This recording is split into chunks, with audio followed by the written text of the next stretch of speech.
Jacksonville, Florida, CBS Sports presents the National Football League. It's the Detroit Lions and the Jacksonville Jaguars. And a pleasant good evening, everyone, along with Hall of Fame quarterback Dan Fouts. Kevin Harlan, welcome to game number one of a lot coming up this year on CBS, taking you all the way to Super Bowl 50 in Santa Clara in early February. But first, we start with the preseason. The story begins in these months of July and August, and we find that the third game of the preseason, Dan, is like a dress rehearsal for these teams. Yeah, and like all teams in the preseason, they're enthusiastic, they're optimistic, and the high-energy coach, Gus Bradley, now in his third year with Jacksonville, he's hoping to turn that energy into wins. And speaking of wins, Jim Caldwell had 11 of them last year with the Lions. He's hoping for more. And they went to the playoffs, losing in a wild card game to Dallas, led by quarterback Matthew Stafford. Yeah, Matthew Stafford and the Lions are in their second year under Joe Lombardi's system. And Matthew told us yesterday that it's night and day compared to year one. The Lions have adapted well to the faster pace of practice and games, and Stafford appreciates how Lombardi has tailored the offense to the unique skills of his gunslinging quarterback. And on the other side, Jacksonville with their second-year quarterback, third overall pick a year ago, Blake Bortles. His education continues. Well, in the offseason, he went to work on his basic quarterback skills. Proper footwork, warming up correctly, and most importantly, shortening his throwing motion. Now, by getting rid of the ball quicker, he hopes to cut down on the sacks, and that's a good idea. He went down 55 times last season. Now the Jaguars on a rainy night here in northern Florida won the flip of the coin. They have decided to defer, and so they will kick off.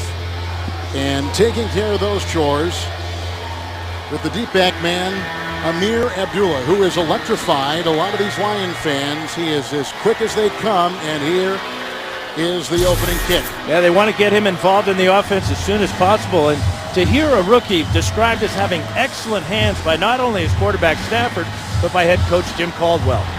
Scobie with the kickoff in the thick Florida air, and Abdullah will leave it in the end zone with a touchback to the 20-yard line.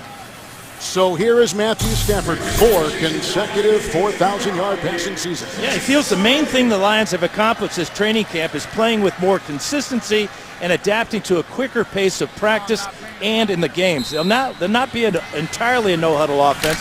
The goal is to get in and out of the huddle quicker in order to run more offensive plays. Lions so far in this preseason, 1 up and 1 down. They beat the Jets. They lost to the Redskins. Off their second place NFC North finish a year ago. Stafford right to work on 1st and 10. Golden Tate, who takes it out near the 25. He's brought down by Paul Preseason, and this is a look at the line. A lot of eyes on the rookie out of Duke, a first-round pick, Laken Tomlinson. He's vying for a starting role. And here are the guys they'll be throwing to. Riddick, especially out of the backfield, terrific catching the ball. We saw Abdullah. He will be in there as well.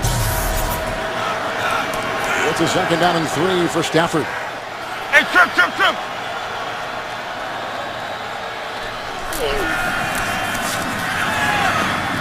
With a handoff here to the Nebraska rookie, the 2nd-round pick, Abdullah, and he picks up a couple of yards. The defense for the Jaguars, Andre Branch is one of the big names. Chris Clemens is back, and he'll be playing tonight. Led him in sacks a year ago. Preseason just made the tackle. He leads them in tackles, originally a 2nd-round pick by Buffalo. Been here since 2011. Devon House comes over from the Green Bay Packers, getting a starting role on this defense in Jacksonville. With a 3rd down and 1.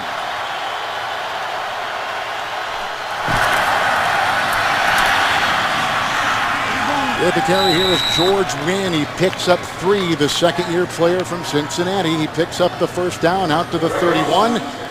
Jim Caldwell is in his 2nd season as the head coach of the Detroit Lions. And he told us yesterday that he wants his team to overcome some adversity on the road, and he may get that tonight with this rain predicted that we had so much of about 2 hours ago here in Jacksonville. They did practice in the rain this week, but not like it might rain later on tonight. Field in pretty good condition, as you might expect in the first game in a while here. Abdullah is brought down with a nice tackle on that line by Andre Branch. It is a gain of 3. He's up to the 35. Yeah, this is a young man that the coach talks about, and he says that he's fast, he's physical, he's serious. For a rookie, he has the attitude almost of a 10-year veteran, according to Caldwell, in the way he approaches the game. And he's got good hands, too, which is going to benefit Stafford. Absolutely. The weapons the Lions have with Megatron and Tate and hopefully Ebron developing. A lot of weapons. Second down and 7 right here. Theo Riddick is forced out of bounds. Branch again was on the stop, close to a first down. He's up near the 42-yard line of Detroit. Now this is what the Lions are going to try and do. It's running back by committee, at least so far. We've seen Abdullah, we've seen Wynn, and now Theo Riddick. And check out the left side of the offensive line. 72 is the prize rookie, Laken Tomlinson.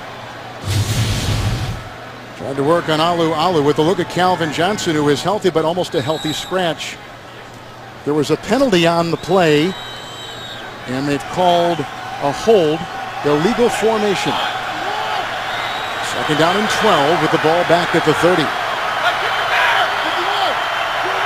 Jacksonville defense is using goal number 26 in the NFL against this number 19 offense of a year ago by Detroit. This is Riddick out of the backfield. As he slips by Loston and picks up 6, and he's out to the 36-yard line of the line. Yeah, that's a chance for the Jags to get something done there. Loston came up and just bounced off the running back there, Riddick, and Riddick picked up a good gain. He could have been dropped for about a 3-yard loss, but you've got to make tackles, especially if you're a free agent trying to make the ball club, as Loston is. Here's a third down and 6 now for Stafford. Golden Tate is in the slot, and Abdullah is the wingback. Defensive backs for the Jaguars. Stafford strong, incomplete. Abdullah with the coverage coming from the linebacker Telvin Smith out of Florida State, second-year player. It's a fourth down, and they'll have to punt on their first possession. Yeah, just too far for Stafford. That's the matchup he wanted. Anytime you can get your running back isolated on a linebacker. That time it was Abdullah on Smith, and Abdullah had a step on him, but the ball was 2 steps too far. Sam Martin's going to punt. While it is not raining yet, it is very heavy, and fair caught there at the very last second. It was a quick signal. It was a 46-yard punt. How did they not throw a flag? And Rashad Green, who is a rookie with high hopes, is a guy that made the catch. A look at Blake Bortles with a very quick call. And a timeout in Jacksonville. Lions just punted after 6 plays. First possession for the Jaguars is coming up. Well, this is not part of Tropical Storm Erica. This is the weather front coming in right now, the latest radar, and there are some red and green and yellow, and meteorologist Dan Fouts. That was a bullseye right there. We're in the middle of it, pal. And we're covered, thank goodness. 18-yard line with the first and 10. This is Yeldon, the rookie out of Alabama, working his way for a gain of a yard to the 19-yard line. Tell us about this second-year quarterback. Well, I find it so refreshing to hear a young quarterback recognize his shortcomings and do something about it. Bortles spent time in California with quarterback coaches Tom House and Jordan Palmer. Now, he did that to improve his game from the pocket. Better mechanics, he believes, will make him a better quarterback, and he has the potential to be one of the more exciting young QBs in the NFL. Tom Brady uses House, doesn't he? Absolutely, and it's worked pretty well for Tom. In the long 8. A quick throw and knocked away as they were looking for the tight end, Clay Harbor, the ex-Eagle. Incomplete. Coverage by Bynes. Luke Jokel was a second overall pick a couple years ago. He has had a hard time. He is very much a work in progress. A lot of eyes on him. T.J. Yeldon, this is probably the big story tonight for the Jacksonville Jaguars. How will the rookie out of Alabama mix with an offense that has looked pretty good so far in the preseason? Yeah, they like his quick feet, his vision, his balance, but they haven't seen him in action yet because of that finger. With 5 in the secondary, Bortles. Joker with a good block. They come up the middle, and he could scramble, and he does for the first down. He was brought down in the play by Tulloch, the linebacker. A scramble of 10 on 3rd and 8 of Jacksonville. First down to the 31. Well, he's 6'5", 235 pounds. Looking downfield, sees a little crack in the pocket there and spins away nicely from Tyron Walker. Last year, Bortles had 7 rushes of 20 yards or more. That's second most in the NFL, just second to Russell Wilson's 8. Moving up nicely in the pocket. He gets the first down scramble. It is 1st and 10. It is Yeldon again. They sent him right to the teeth of that defense with a gain of 2. Tulloch was there. He's up to the 33-yard line. No, and Ndamukong Suh. Tyron Walker is on the line. Nick Fairley is gone as well, reconstructing that defensive line, which is so good against the run. Number 2 overall. Whitehead last year led him in tackles. He's been a terrific addition in their linebacking core. And Rasheed Mathis, 10 years a Jaguar. Now with Detroit, he started 29 games for the Lions. Treated his fellow defensive backs to a barbecue dinner last night at his home here. 2nd down and 8. He's from Jacksonville. He grew up here. And Yeldon again with a gain of 4. He's up to the 36. Hit by a couple on the play as he tries to get away. And Philip Hunt had a hand on him, along with Travis Lewis, the linebacker. Well, we talked about Bortles' 55 sacks last year. Jaguar quarterbacks were tackled behind the line of scrimmage 71 times last year. So they've got a new offensive line coach and Doug Marrone, new offensive coordinator, and Greg Roman. Revamped the staff, didn't he? Yes, on the offensive side, absolutely, to give this young man time to throw. With a nickel 3rd and 4, Bortles, another good block by Jokel. And I think he was on the chalk. Let's see. They're going to call it a catch across the way made by Allen Hurst.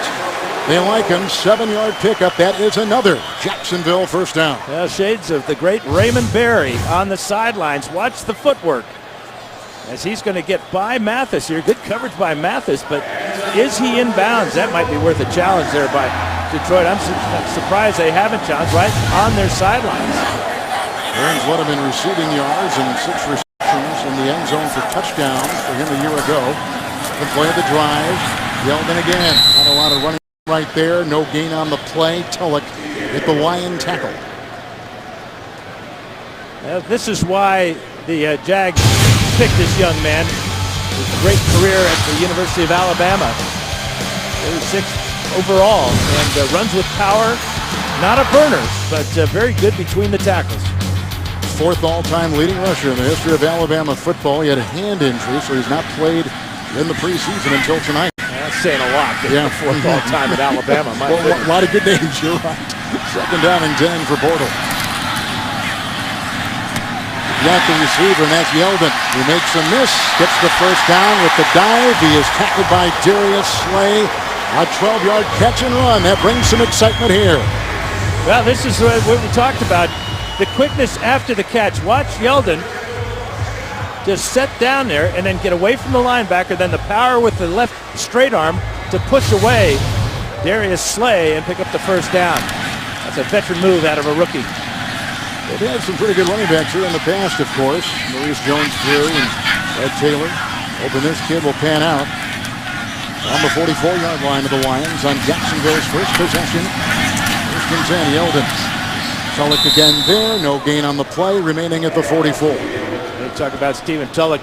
Great to have him back for the Lions after missing so many games last season. He's a tackling machine in there, and really, when you think about that defensive line, how it's going to be a little bit different than it has been in the past because of Ndamukong Suh being in Miami and Fairley gone. Those are big bodies to replace, huh? Well, they found a big body to replace him in Elodie Nada. They did. Who has not played and has a hamstring issue, strain. Not suited up tonight, although he did make the trip. 2nd down and 10. Drive started back at the 18. Bortles. Good time. Great catch. Mercedes Lewis makes the grab. He's down near the 25. He was working on a couple, including Grover Quinn. 19-yard pickup and a first down. Now, number 50 is Travis Lewis. He's got him in man-to-man coverage. Beautiful throw over the top, taking advantage of the 6'6" Mercedes Lewis. Perfectly thrown. Lewis never had a chance to adjust to the ball. Another big play for the Jaguars. Good opening drive for Bortles and the Jags. 11th play of the drive coming up.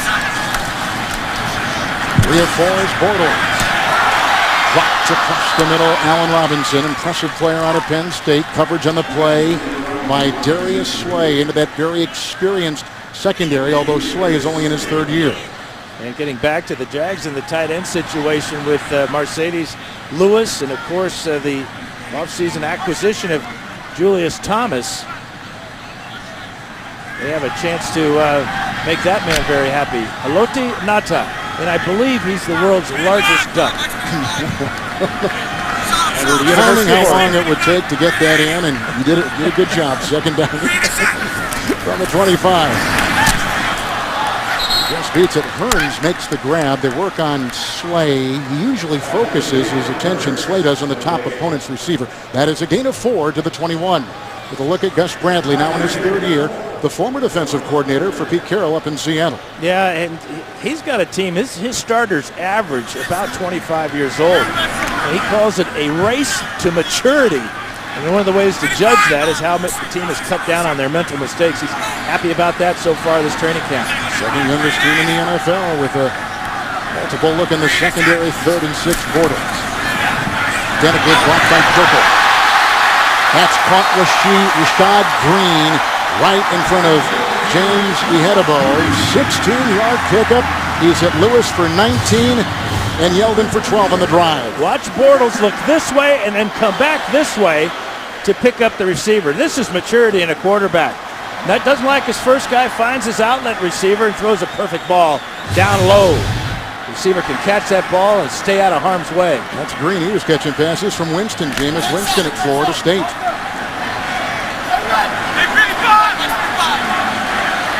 Goal to go now. 1st and goal from the 4. Yeldon remains. And here he goes. Tulloch slowed him down, brought him down. As Dan said, he was injured last season. It's no gain on the play. 2nd down and goal for Jacksonville. Situational football is so important to improve upon numbers like this for the Jaguars. Red zone offense. They're deep in the red zone now. One of the reasons why they got the tight end from Denver as a free agent signing, Julius Thomas, who's not playing as a hand injury. 2nd and goal at the 3, but darting Yeldon, flag down. He got to the 2. Thrown by the umpire, probably holding against the Jaguars. With Ed Hockley. 63-year-old Ed Hockley is our holding referee tonight. Offense number 68. 10-yard penalty. Repeat 2nd down. Zane Beadles, another former Bronco on this team. Yeah, Beadles has drawn blood already. Watch him, number 68 here. And he's going to hook the defensive lineman there. Actually, it's the linebacker, Travis Lewis, coming in there. Easy call for our umpire, Clay Martin. Jaguars, the least penalized team in the National Football League last year. Bortles with a good-looking drive. 2nd and goal now at the 13. And again, let's run it back at the 18-yard line. Touchdown. Allen Hearns. He beat single coverage, and they get on the board.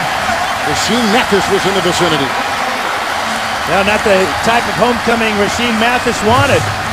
But playing against his former team, watch the motion and then getting inside, a little bit of a fake there. That made Mathis bite. He's looking for help from his safety. He won't find a receiver more wide open than Hearns was on that one. But 6 touchdown passes in the regular season last season. His first of the preseason. Hearns undrafted out of Miami in his 2nd year. And the try for 1. It is the longer extra point. They have now moved it out to the 23. So in essence, a 33-yard one-point try. A lot of teams will be going for the 2 when they put the ball at the 2. Scobie. And it's 7-0 Jacksonville on a very good-looking drive by Bortles, who ran for a first down for 10. He got Yeldon for 12, Lewis for 19, and finally Hearns in the end zone for 13. The NFL on CBS is sponsored by Just for Men. Great-looking hair made easy just for men. Ford. Introducing the all-new Ford F-150, the future of tough. And by Bud Light, the perfect beer for whatever happens. Almost an 8-minute drive by the Jacksonville Jaguars. And you know, they converted on that 3rd and 8, 3rd and 4, and 3rd and 6 on that drive. And they had balance. 7 runs, 8 passes. Bortles was 6 of 8. 72 in the touch. Now Fula will leave it in the end zone. Another look at Matthew Stafford and the Lions. Down 7-zip. Here's Jared Odrick. They think they can build around him on that defensive line. Yeah, the coach says you can't coach size and strength. Odrick has both, and they're very happy with his run defense. Knocked a couple of passes down last week, too, in the preseason game. Of course, they're missing Dante Fowler, their linebacker, their top pick out of Florida. Blew the knee in rookie camp. Tough way to begin a new season. Stafford with a 1st and 10. And this is the much talked about Zach Zenner, who swerves to the 28. Let's go downstairs to Evan Washburn. Kevin, thanks. Here with Dante Fowler. And Dante, 3 months to the day since surgery. How's the rehab process coming along? It's going great so far. You know, just taking it a day at a time. You know, one step at a time. You know, you can only do so much. You know, especially with this injury. So you just got to stick to the plan. You know, do what they tell you to do and just grind hard. So I'm just taking it as, you know, I would take it on the field. You know, if I had an opportunity to get better, I'm doing it. So, you know, I have an opportunity to get my knee stronger and better than they ever been. And I'm able to rebuild my body and get it bigger and stronger. So we'll be fine. I see the smile on the face, but is it difficult when you come out here and have to watch these games? Oh, yeah, it's pretty difficult just because of the passion that I have and, you know, the love. And, you know, I live for moments like this. And, you know, I always wanted to, you know, play in this crowd, even though I am. But just to hurry up and be out here and, you know, be with my team and, you know, just to see them come out here and go to war and I'm not with them, it kind of hurts. But, you know, at the end of the day, things happen for reasons. And, you know, I feel like this was a challenge for me to just, you know, sit back and, you know, relax and, you know, get my body right and, you know, just, you know, enjoy this year. But I learned a lot of things, you know, especially I'm learning a lot of things with the vets and just seeing how things are with the system and learning the defense and things like that. So it gives me a chance just to sit down and go over things.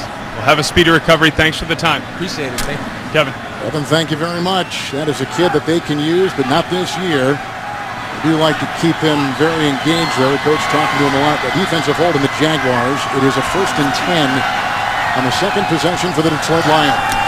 Zenner again. Finally brought down in the secondary by Loston, a gain of 6 on the play. Here is the injury that took place earlier in the spring. Yeah, unfortunate. Not in full pads, just rushing the passer. And you can see his left knee just gives away. Really just a stroke of bad luck. But we talked about Gus Bradley keeping him engaged. He meets with him a couple of times a week to see how he's doing mentally and make sure he's staying with the playbook, watching, listening to the veteran players, and keeping the mind active. Yeah, you don't want to lose him. A lot going on. He's still a young kid. The 2nd down and 4th. Right on the screws, Golden Tate. He's got the 1st down to the 41-yard line. And he was brought down by Aaron Colvin. It is a gain of 22 and a 1st down for Detroit. His name ought to be Golden Stop and Go Tate. Nobody stops on. It's a penny he's stopping on, not even a dime. Much after the strong arm, beautiful bullet here by Stafford. Whoop.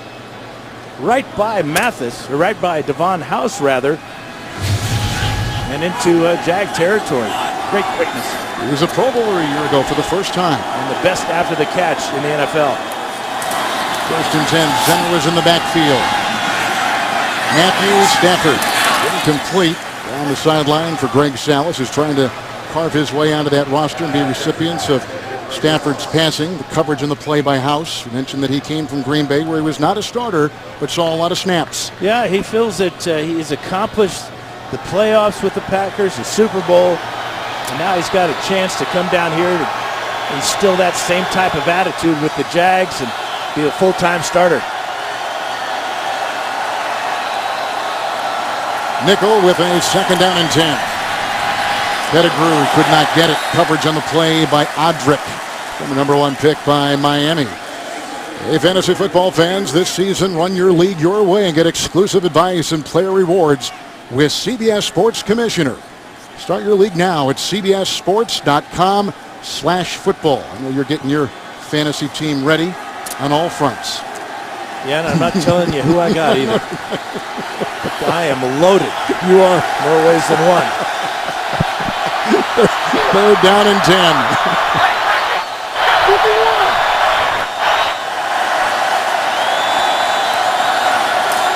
They come with heat. And he's incomplete. Going for Salas. Good coverage on the play downfield. They had the likes of House in the vicinity. It is incomplete. It is fourth down. Yeah, he talked about Salas, one of those guys trying to make the roster. He's been with St. Louis, with New England, Philadelphia, with the Jets, in just his 5th year, and had a chance to make a play on that ball. Couldn't come up with it. So the punting team is back out there for Detroit. Second time they'll do that. Rashad Green, who was a terrific receiver at Florida State. And the Lions punt by Sam Martin. And this will go to the end zone with the touchback to the 20. 39-yard punt. Another look at Blake Bortles. Very promising early drive by Jacksonville. Late first quarter.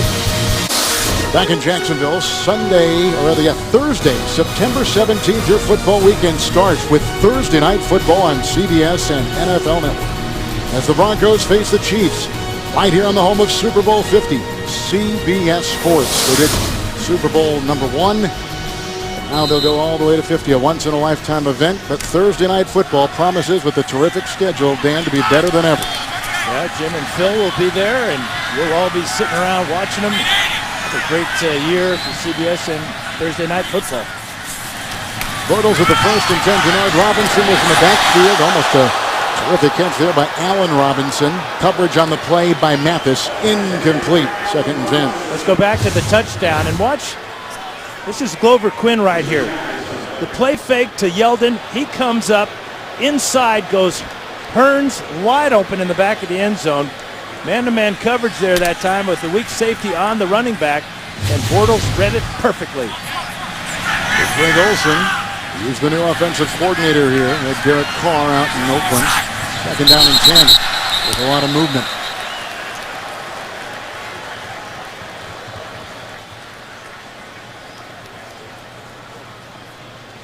Ed Hockley, who now has a son who is officiating in the NFL. He's a back judge on one of the crews in the league. We saw him a couple nights ago in Foxborough. Encroachment, defense number 52.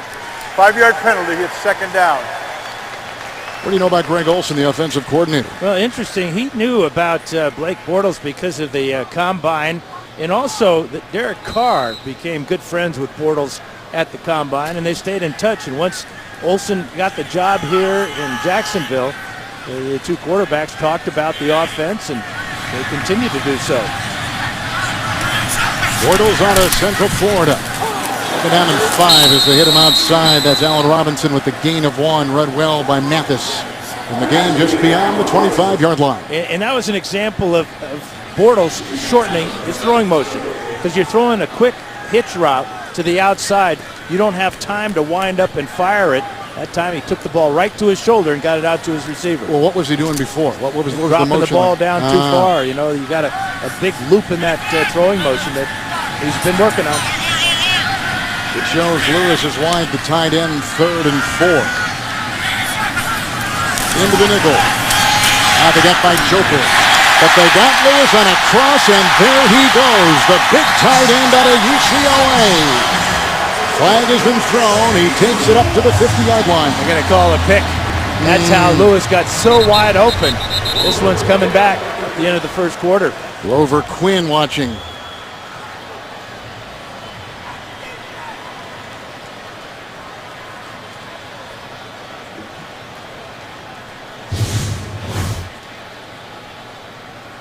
There was no foul for illegal contact on the play.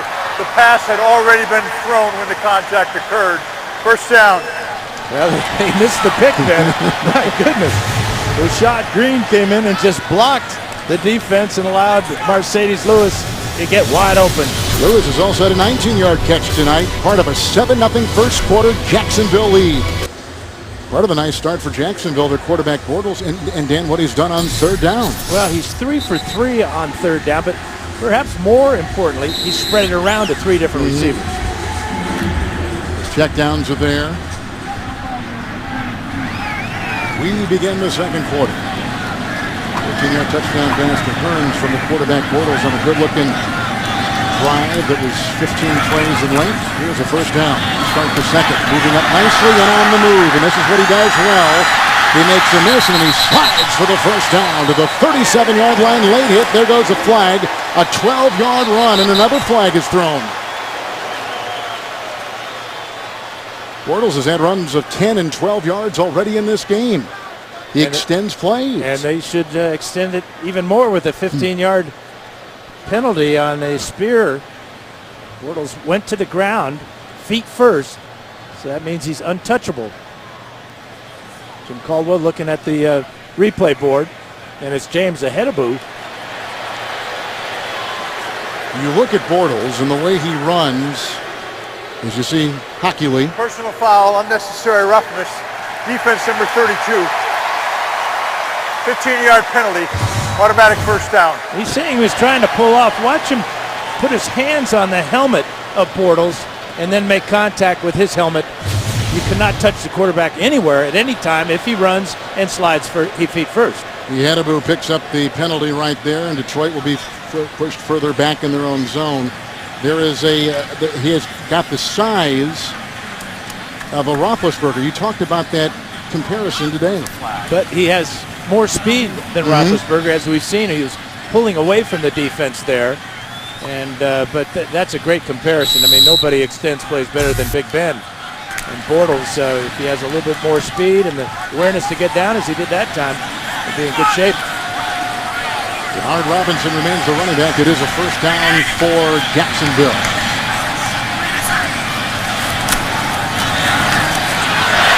Going deep, incomplete. He was aiming for Allen Hurns. There is a flag. It is deep in the corner. That appears to be on Mathis. Little handsy down low. Pass interference, defense number 31. The ball is placed at the 1-yard line. First down. Not a good homecoming for him so far. No. He got beat for the touchdown pass in the first quarter, and now sets the Jags up at the 1-yard line with that pass interference. So it is a 22-yard penalty. You'll notice now they have brought back in Yeldon and see number 93 in the fullback position, Tyson Alualu, who has been playing fullback in a timeout taken by Bortles. The first burned by Jacksonville so far, and another goal-to-go situation for the Jaguars. Well, America, the wait is almost over. Don't miss the premiere of The Late Show with Stephen Colbert with guests including George Clooney and Jeb Bush. Tuesday, September 8th, only on CBS.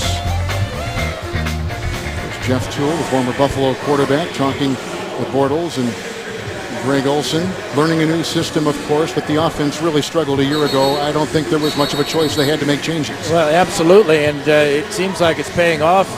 You know, you're 1 yard away from the goal line here, and you put a guy in that weighs 300 pounds as your fullback.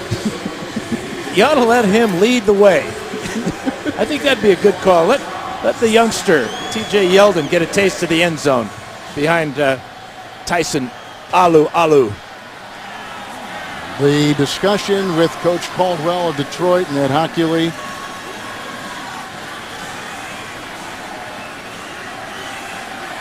Hockley, born in Milwaukee. Dad moved the family down to Tucson, Arizona when Ed was 8, and Dad was a lawyer, and so was his son Ed, who played some linebacker at Texas El Paso back in the late 60s and early 70s before becoming a lawyer. I think Ed Hockley right there was the judge as well. He was judge, jury, whole thing, and lawyer. First and goal at the 1. Another good-looking drive, the big plays. Mercedes Lewis, a 24-yard catch and run. Bortles at a 12-yard run. First and goal. Yeldon, and slicing close. They've not made the signal. He is shy as they stuff it. But boy, there was some cracking down low, and off the bottom of the pile comes Gabe Wright, the rookie from Auburn. Along with Stephen Pellet and Grover Quinn right there. Alu got a great block. He did. And it looked like Yeldon was not quite close enough to him to get right in behind him. Thought he saw something just to the right side. Just what you said. Second and goal at the 1. Let's do it one more time. You got it. And he went airborne and stuffed again. Might have fumbled. He might have. No, they gave him a touchdown. They did. The official on the far side came running in and gives him the 1-yard touchdown leap.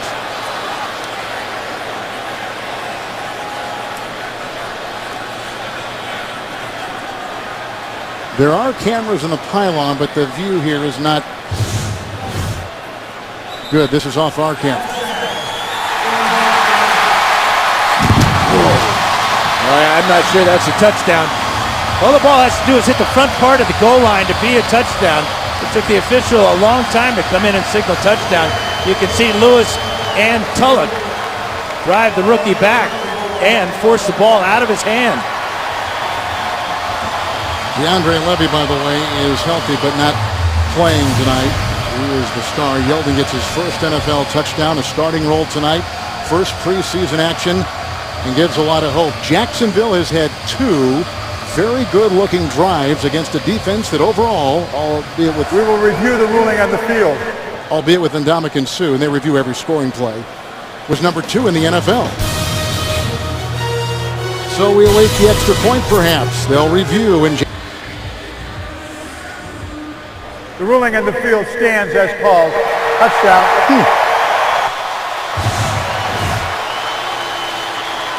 Now the question is, does the ball ever break the plane? And from that angle there, the helmet does, but the ball was not extended. In fact, he may not even have had possession. Here's the pylon cam. It's an experiment in the NFL this season. And you can see, there goes the ball. That's a favorable call for the Jags. So 80 and 82-yard drives. Myers with the extra point out of Marist. 14-0 Jacksonville on CBS. A touchdown pass to Hearns. A 1-yard touchdown dive by Yeldon. First 2 drives, 2 touchdowns. 80-yard drive that time, but they got 37 yards from the defensive backs, Hedaboo and Mathis in penalties. Amir Abdullah is back. He's out of Nebraska. He's a second-round pick. And away he goes. And grabbed from behind by Mr. Alexander. It's a 22-yard return. 16 starters return for the Lions this year. Well, at the top of the list, Haloti Ngata. He's got big shoes to fill in Ndamukong Suh, but he can fill them. Manny Ramirez on the offensive line is going to right guard tonight. And there's the loss of Suh. Reggie Bush to San Francisco, fairly along that defensive line as well. I mentioned the Lions made the playoffs a year ago, but it's been 20 years since the Lions made the playoffs in consecutive years. Stafford, first and 10, Reef at the block at the left tackle. That is Clark Pettigrew, who has played all 7 years along with Johnson and Stanford. That trifecta has been there, a catch and run of 20. And the tight end takes it to the 35 of Detroit for a first down. He only caught 10 passes in the regular season last year, but that was a heck of a grab that time. At 6'5", reaching down at about knee level to make that catch. And that's a positive play for the Lions, something they have lacked so far in this first half. The top pick, Eric Ebron, will not play, but they've got high hopes for him. Very fast, has a receiver's mentality. It's Riddick. And on first and 10 field, Riddick out of Notre Dame will pick up 3 as he wheels up to about the 37-yard line. This is the 3rd preseason game, as we talked about, Dan, and you played in a bunch of them. There's a different mindset. Well, there is. It depends on where you are in your career. For Matthew Stafford, he's just looking to get sharp. We've got an injured player, a Jaguar down on the field. Looks like Ryan Davis. Yeah. That's what you fear in preseason meaningless games, and we've seen so many. And this is one of those cases where his own teammate is going to, number 59 right there, and you see he gets hit from behind and in front and down low. Taking his knee out is Telvin Smith. We can hope it's not too serious. Good sign that he gets to his feet quickly. Andre Branchett hobbled off the field earlier, and tonight they welcome back Chris Clemens. This along with Yeldon coming into the lineup, first game for Clemens. But with his first action tonight, he was a guy who had 8 sacks a year ago, and he is a very important guy for the pass rush, which has been struggling for Jacksonville in the preseason. You talked about Andre Branch getting injured. He had 3 sacks last year. They're counting on him and Clemens to provide that pass rush that's been lacking. Second down and 7. Jewell in the backfield gets a chip, and Stafford going deep. And he's got Tate, and that is a touchdown. What a throw. 62 yards. And a beauty. Even Calvin Johnson will applaud that one. It's just pure speed and then locating the ball when he's running stride for stride with the defensive back. Aaron Colvin is number 22. Good move on the outside there. But watch the acceleration right here to the ball. Ball placed perfectly right in front of his face, right to his hands, right to the end zone. The Golden Tate came from Seattle. He said, I went from a run-oriented offense, as Calvin Johnson approved from the side. It came from a run-oriented offense in Seattle to a guy that throws the ball. They average over 40 passes that came from Stafford. Said, who wouldn't want to come to Detroit? Few quarterbacks throw the ball as well as Matthew Stafford, or as far. Oh, that again, Prater for the extra point, and it just sneaks in the upright. And Detroit is on the board. 62-yard touchdown pass. Stafford to Tate. The NFL on CBS is sponsored by Corona, who invites you to find your beach. Hyundai, an official sponsor of the NFL. And by CenturyLink, your link to what's next. Long touchdown pass taken by Golden Tate. First Pro Bowl appearance a year ago. A career year. 99 receptions from Matthew Stafford. Sam Martin will kick off for Detroit.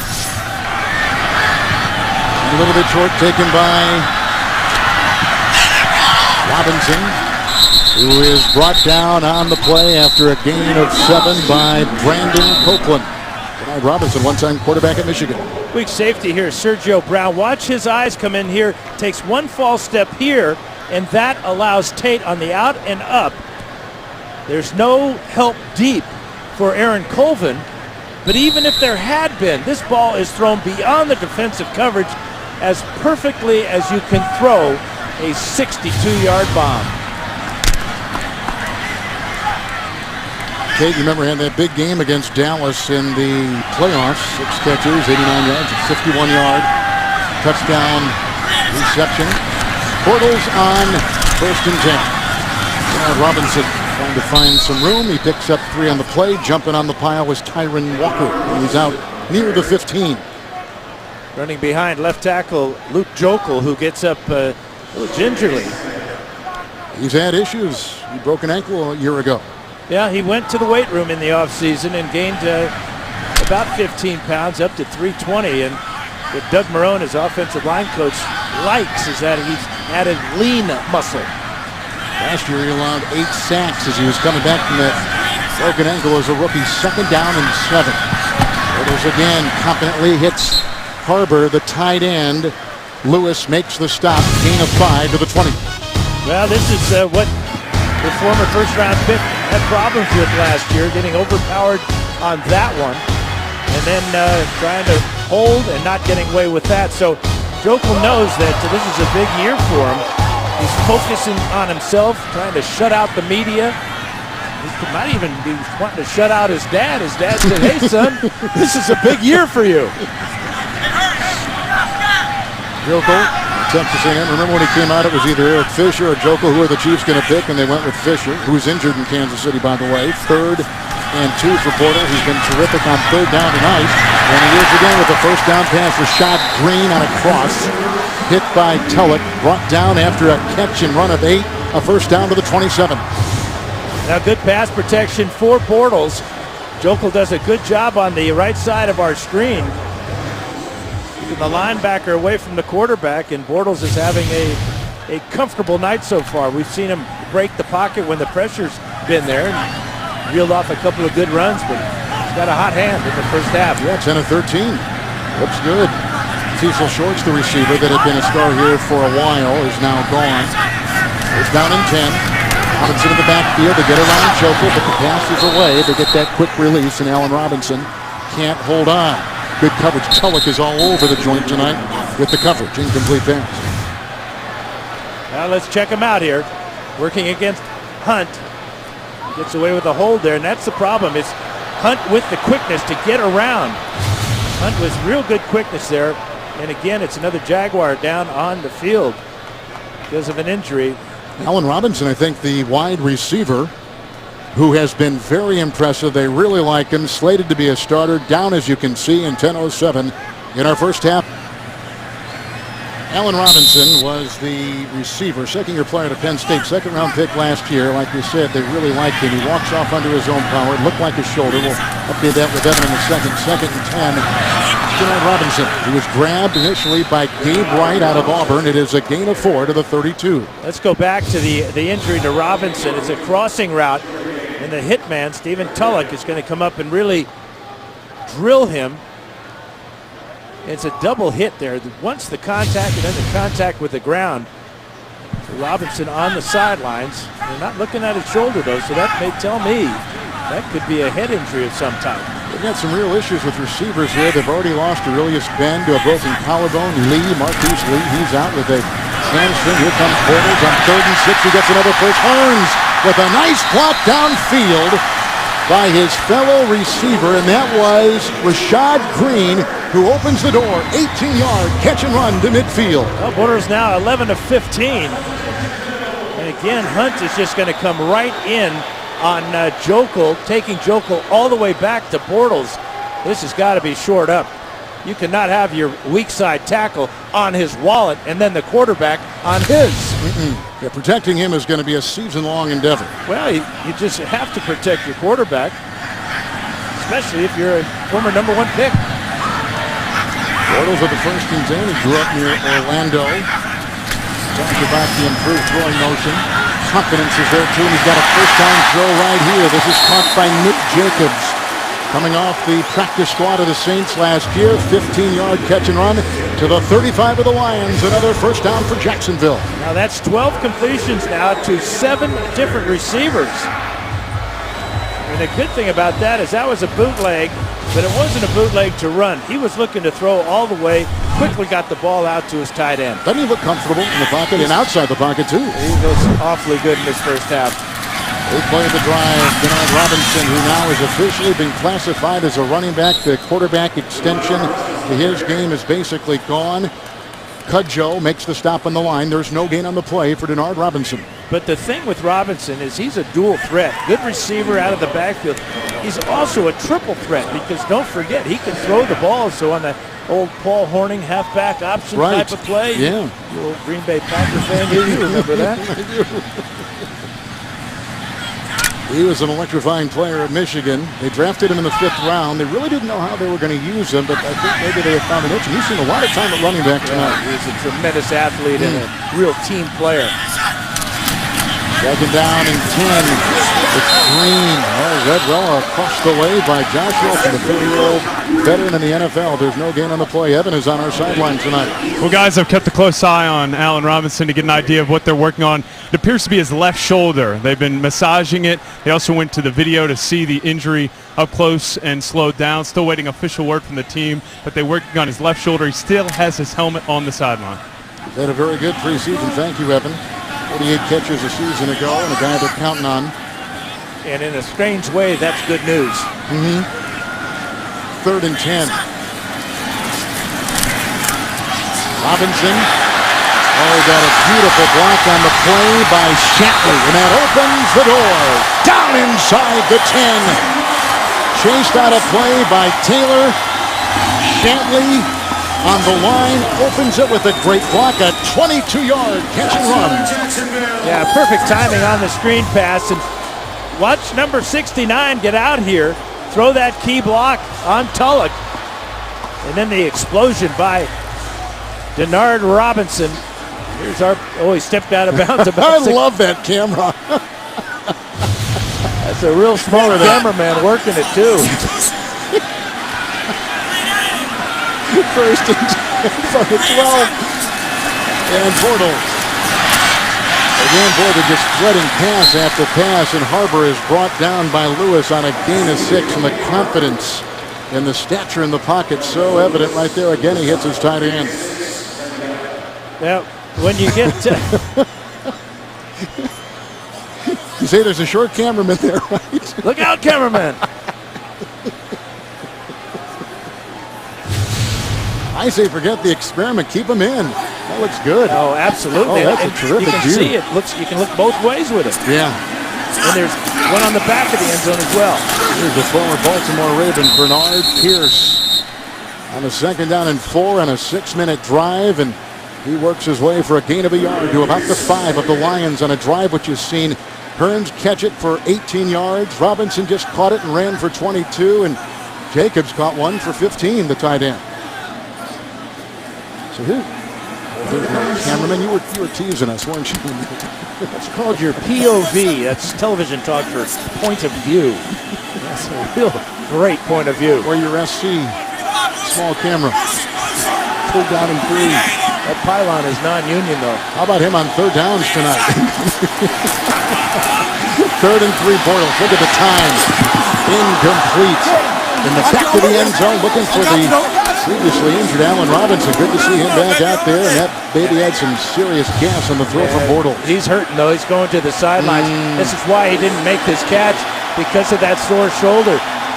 That ball thrown perfectly as Allen Robinson gets in inside of Darius Slay, and Bortles threw him a high, hard one. And they're going for it on 4th and 3. Why not? It's preseason. Work on your short yardage offense. You've got to work on it at some time, and why not under live action? The veteran Pierce is back there, a nice addition to this team. With a timeout taken by Jacksonville, on a 4th and 3 is upcoming. Well, if one pill could make you a genius, Dan should know this. What would you do? Don't miss the series premiere of Limitless Tuesday, September 22nd, only CBS. Before every broadcast, you told me you couldn't take that pill. I forgot tonight. Oh, is that the problem? Can't you tell? 4th and 3. I think we're going to see more teams go for it on 4th down this year, regardless of the position. Of course, it's got to be reasonable, but we've already seen a lot of it in preseason. Well, Lions are just lucky it's not 3rd down, because Bortles is 7 for 7 on 3rd down. There are a lot of options here, one of them being their big tight end, Mercedes Lewis, at 6'6". Denard Robinson is checked back in. And that injured receiver is still back in there too, Allen Robinson. 4th and 3. Hearns, bottom of your screen, covered by Mathis. In the regular season, you would see Julius Thomas in the game at this point. Very effective in the end zone. Bortles, Robinson broken up beautifully on the play. James ahead of him. Boy, he is terrific in the red zone with his defense. In fact, he had 4 picks in the red zone last year for this Detroit defense. Ball goes back. Some interesting first half numbers with these two quarterbacks. Yeah, Bortles has just really looked comfortable. Matthew Stafford really taking advantage of that beautiful 62-yard bomb. But the story tonight is the guy on the right, second-year pro. 21 passes and has not been sacked yet. Yeah, good point. Well, Calvin Johnson is not playing tonight because of a healthy scratch, but that has not deterred the quarterback, Stafford. He was going to take with the touchdown pass of 62 yards the last possession on downs. It's 1st and 10. Zipping outside, Lance Moore, the veteran, making the grab, shy of the first. And speaking of that great Calvin Johnson, here's our Evan Washburn with him downstairs. Kevin, thanks. Calvin, your work in the preseason's always been pretty limited, especially the last couple of years. This year, sitting out, though. Why was that the right decision? Coach wanted to keep me fresh, so he wants his horses running at full speed when the regular season comes. So we're out there, no nagging injuries, and ready to run. When you see those big plays, especially from Golden Tate, does it make you want to get out there even though it is just the preseason? I was anxious to get out there this week. The coach told me that they're going to hold me back, but, you got to respect the decision and understand what they're trying to do. How excited are you for this season? I know you're healthy in this offseason, just something you haven't had the past couple of years. Yeah, you get banged up. You always come to the season pretty healthy, but you never know. You never know if it happened during the season. But I'm excited about this year. We had a great year with the first year coaching staff last year. Looking to improve on that. I appreciate the time. Good luck this year. Thanks for having me. Evan thanks him. In the words of longtime Lion executive Bill Keenest, he has the ego of a long snapper. Speaking of Calvin Johnson, that's a pretty good compliment. 3rd down and 1. Zenner. 1st down and more. There he goes into the secondary. And brought down by Sergio Brown. Good looking run by Zach Zenner, undrafted out of South Dakota State. He leads Detroit in all-purpose yards. Good shot of making the team 41-yard job. Yeah, it's the old-fashioned sweep play. Both guards getting out in front, and surprising speed by Zenner. This is a ZZ Top type of play, huh? Zach Zenner. You look good. They already do the thing by committee with 3 guys. Maybe it's going to be 4 guys. Well, Zenner trying to make the team as a special teams player and really enhance his chances with that type of play. Riddick is in, 1st and 10. Reef the block, and across the middle it goes. Greg Salas, the ex-Jet, and fights for yards. Finally brought down on the play by Devon House, a 9-yard pickup. And he got just with sheer effort, got a few more at the end. Great effort, too, after the catch. Gets inside of House on the crossing route. And House jumps on his back here, but Salas refuses to go down and gets real close to a 1st down. Yeah, I kind of liked what Devon House said about Megatron. Former Packer cornerback says that Calvin Johnson is the LeBron James of the NFL. Right. What a compliment that is. Huge. You're right. 2nd down and 1 here. Oh, and a bad snap. It came from Wisniewski, and he was tagged right there by Chris Smith. Well, Stafford fumbled 8 times last year, but only lost 3 of those 8. He does a real good job here. Yeah, that ball kind of dragged along the ground. Never quite got all the way back to Stafford, and he wisely picked it up and went down. There is Swanson, who is playing at guard and now is playing at center. They've made the switch here on this 4th possession. Wisniewski is out, who won the starting center job, and they go outside here, and it's caught by running back Iguanagu. Emil Iguanagu out of UMass, the ex-Eagle, and a flag has been thrown as he took it outside. Yeah, the tempo in this game is very much like a regular season game. Feels like it. Both coaches would like to see here in the 3rd game of the preseason. Holding defense, number 55. That penalty has declined. The play results in a 1st down. We were talking before about Jacksonville's time of possession and how it figures for these 2 teams tonight. Well, ironically, because the Jaguars have had so many plays on offense, the defensive coaches for the Lions like that because they get more reps for their defense. They get to see more players. It's kind of a funny way it works in the preseason, isn't it? Indeed it is. We're at the 2-minute warning in Jacksonville on CBS. Coming up on the Verizon Halftime Report, Adam Schein and our Tops crew will have a look at some of the hot topics around the NFL as we near Week 1, plus a report from the Barclays. It's coming up on the Verizon Halftime Report. So a new center is in there. They had a bad exchange on this drive, which began back at the 5 of the Lions. The big play, a run by Zach Zenner of 41 yards. Here's a 1st and 10. You see the timeouts remaining for the Lions. 3. Reach the block. That sets up the screen.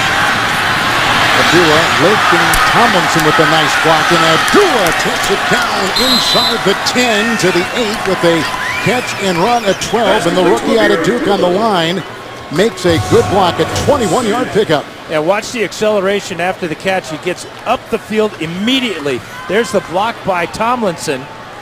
Good mobility by Tomlinson and real good burst there in the secondary by Abdullah. 1st and goal at the 7. Couple of high picks there. Number 1 and number 2 working well that time.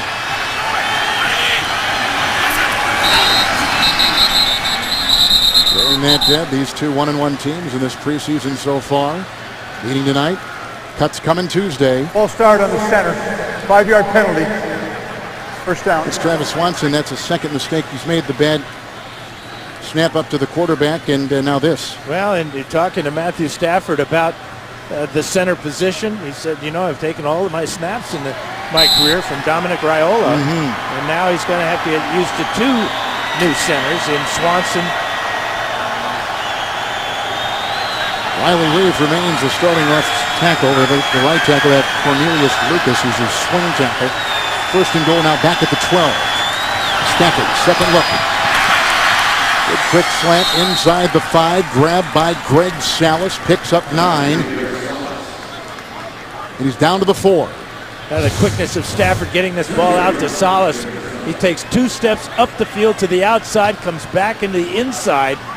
And watch the block here by the number 1 pick, Laken Tomlinson, keeping Miller well away from the quarterback. Love talking to him yesterday from the Chicago area. Jamaican descent, second and goal at the 4. Center in the backfield. That is a touchdown. A quick shot caught by Corey Fuller. Pinpoint pass, and Fuller, who only caught 14 passes a season ago, comes up one with right there a 4-yard throw from Stafford. Well, he throws the slant to one side, comes right back, just 1 step drop, gets the ball perfectly to Fuller as Fuller gets inside the defensive back, Devon House there.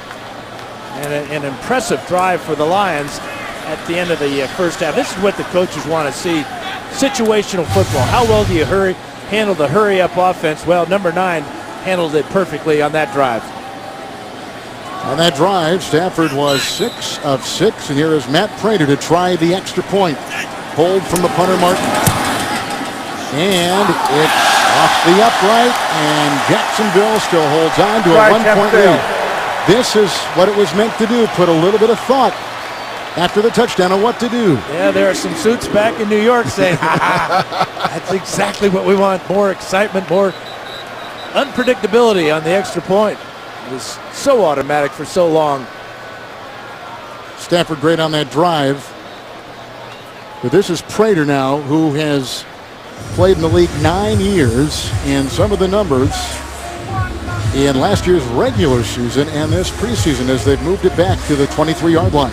In Prater's career in the regular season, he's only missed 2 out of 283 extra points. And that's the look of a very unhappy field goal kicker. Remember, the Lions went through 3 kickers last year. He joined Detroit. Prater did week 6 last season, then signed a 3-year deal in the offseason. Well, they had real problems in their field goal kicking last season, Kevin. They missed 13 field goals.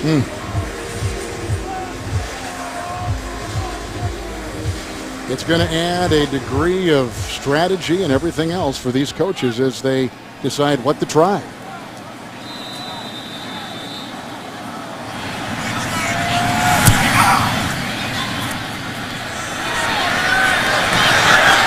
And this is Grant who will take it out for the Jaguars, and he twirls his way just beyond the 20-yard line and returns it about 25 yards. With the return right there is Grant. Coming up in the Verizon halftime report, Adam Shine and our Tops crew with a look at some of the hot topics in the NFL on this preseason, plus a report from the Barclays. It's coming up in the Verizon halftime report. Here and in New York, 1 timeout remaining for Jacksonville. Lions have got 3, and they begin here at the 21. Robinson in the backfield, and Bortles like to work. With a good catch by the twirling tight end, Clay Harbor. And he is up to the 43-yard line with a pinpoint throw, a 22-yard toss by Bortles, working on a Hedaboo. Yeah, this ball looked like it might be intercepted. And Bortles, I think, thought the same thing. Watch Stephen Tulloch back here, number 55, and there's the ball getting just to the inside of a Hedaboo. And a heck of a catch under pressure that time by Clay Harbor. Waived by Philadelphia back in 2013, picked up here in Jacksonville. And he and Mercedes Lewis comprise a pretty effective tight end group, at least they hope so. But their young wide receivers right now have been something they focused on, but the injuries have been a concern. They had 6 drops, by the way, last week, so there's no drop footballs tonight for the Jaguars. It is a 1st and 10. They go outside. It was grabbed by Denard Robinson. He is brought down by linebacker Travis Lewis. It is a gain of 6, and he's to the 49. No timeout, so they got to spike it. So it was 2nd down and 4, now becomes 3rd and 4 for Bortles. It is 6 seconds to play in the half. Yeah, this is where you just let Blake Bortles show off his arm strength. Not even close to field goal range, and only 6 seconds to go. Maybe you throw an out route, hopefully get 10 yards or so with it, but the ball has to be thrown to the outside. No time. Throw it over the middle and get up to the line of scrimmage and spike it to kill the clock. 3rd down and 4. With 6 seconds to play in the second quarter. And 6 in the secondary for the Lions. With the catch to the 38-yard line, grabbed by Allen Robinson. 13-yard pickup, which will take us to the half in Jacksonville, and Bortles leading by 1. Bortles looking effective, and Jim Caldwell says, along with Gus Bradley, the coach of Jacksonville, that they would like to play most of their starters into the second half, and that is what we expect. Gets them in the routine of coming out of halftime and getting used to that sequence. Speaking of Gus Bradley, he's standing by with Evan Washburn. Kevin, thanks. Well, Coach, with as well as Blake played, but also the amount of plays he played, nearly 40, does it change your decision on bringing him out for the third at all? No, you know what? We'll talk about it in the locker room and see how it goes. We'd like to get him to come out, play at least a series. Defensively, strong in the first quarter, but then back-to-back scoring drives for Detroit. What changed? Well, they're a good offense, and we just gave up some explosive plays. And that's something that we got to look at. The long pass for a touchdown, the long run that really set the whole drive up. Coach, thanks. Thank you. Touchdown pass by Bortles and a 1-yard touchdown dive by Yeldon. Jacksonville by 1. We'll be back with the Verizon halftime report after this message and a word from your local station. You're watching the NFL on CBS, home of Super Bowl 50. One of the highlights of the first half, a 62-yard touchdown pass to Golden Tate from Matthew Stafford on the Detroit side. But we've been talking about Blake Bortles, the quarterback for Jacksonville, kind of reconstructed his passing motion. He looks the part tonight. Well, he's getting good pass protection, but he's more decisive. He's getting the ball out of his hand quickly, and he adds the added dimension of being able to run the ball. He's the Jags' leading rusher in the first half, a 12-yard run and an 11-yard run. Beautiful throw there to Mercedes Lewis, the 13-yard touchdown pass to Hearns, but Gus Bradley could not ask for a better first half out of his young quarterback. The numbers right there. Yeldon also had a touchdown dive that was impressive. He started the game, his first start. He had not played in the preseason until tonight, had a finger injury. So the kickoff coming up here from Detroit. And Matt Prater, who hit the upright on the extra point try to end the first half, will boot this deep and out of the end zone. To the sideline, and Evan Washburn. Well, guys, I caught up with Jim Caldwell as he came back out onto the field. My first question was about what they need to do defensively to slow down Blake Bortles in this passing attack. He said we just need to tackle better, cover some of these crossing routes more efficiently. He said offensively the difference in that second quarter was the lack of penalties. As for Matt Stafford and these starters, what you'll see from them in the third quarter, it all depends on this drive from Jacksonville. If this goes long, you probably won't see him. If it's short, you might see Stafford and those guys for one more possession. Evan, thank you. Corey Grant is in the backfield. It's a 1st and 10 for Bortles at the 20-yard line. First play, just looking at this is Bernard Pierce. Looks for a block from Walters and gets a couple on the play. Evan, while we've still got you on the line, let's talk about the confidence, at least from up here. It looks like Bortles is operating at a very comfortable level. He is, and we spoke with him this week, and he has a much different approach. His comfort with this offense, and Greg Olsen, you see that every time you come to this sideline. His conversations, his demeanor, he has command. He talks to all his players. Second year, totally different quarterback. Good stuff, Evan. Thank you. It is 2nd down and 6 from the 24-yard line. Harbor, the tight end in motion. And Pierce wrapped up, not much there. Brought down in the secondary by Ahedabu. And there is no gain.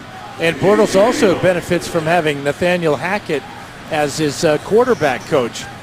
Hackett was a offensive coordinator for Doug Marrone in Buffalo. And so part of that revamped coaching staff on the offensive side of the ball is really paying dividends for Blake Bortles tonight. And they hope that, obviously, that carries on to the regular season. 3rd and 6 here. Down numbers for Bortles were terrific back in the first half, and with plenty of time, he's got his receiver in stride. The tight end, Mercedes Lewis. He beat Tulloch. He slides his way to the 32. Danny picks up 8 on 3rd and 6, and they get the first down. Yeah, it's another 3rd down conversion for the Jaguars. And the 3rd catch of the night for Mercedes Lewis. You know, he's got to be excited about having Julius Thomas getting back healthy and in the lineup. Really, they both create such mismatches with their size and athleticism. How about those 3rd down numbers? I'll take them. I think anyone would. I never had them. That's why I want them. 1st and 10, this is Pierce.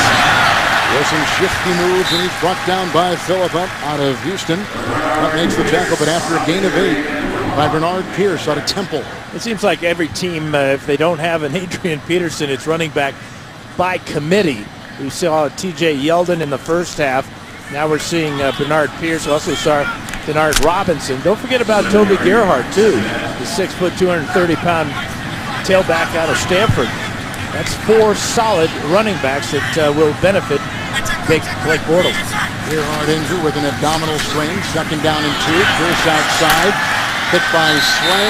Drags Lewis, the linebacker. Picks up 3 and gets the first down. The one emphasis during this offseason, not only did they revamp the coaching staff, they emphasized the run. So we've got Robinson, you've got Yeldon, and Pierce looking good here. Well, they take Yeldon in the 2nd round, and Pierce they get from Baltimore, where he's a solid performer.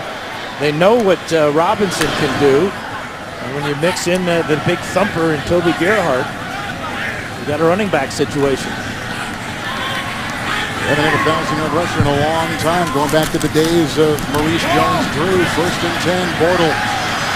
Moving up, great footwork, dances and spins, and he's out to about the 46-yard line.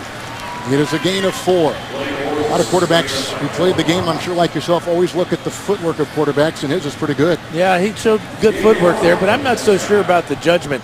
Yeah, after the 3 seconds or so, that ball's got to come out just for your own preservation. I mean, he's dancing around, spinning around and everything, totally out of control at times right there, and really exposing himself to a blindside shot that could result in an injury. Ryan Walters, the ex-Seahawks, 2nd down and 6.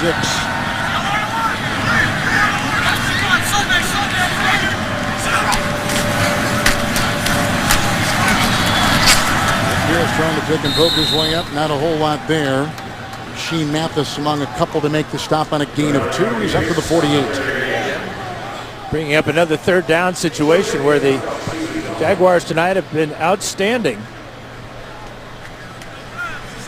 The Lions defensive coordinator, Terrell Austin, he was a hot head coaching prospect during the offseason, and the Lions thought they may lose him. Well, and talking to the Lions about that, is happy that, especially Rasheem Mathis, he told us that he knows that he is worthy of the head coaching job, but glad he is still with the Lions. The 2 defense a year ago, he's up in the booth making the calls. 3rd and 4. Good block by Pierce. Buys the time for the quarterback, and Bortles has got another running first down. Does it on his own. He's run for 10. He's run for 12. And right there he runs for 11, getting another first down for Jacksonville. Well, the pressure by Hunt again.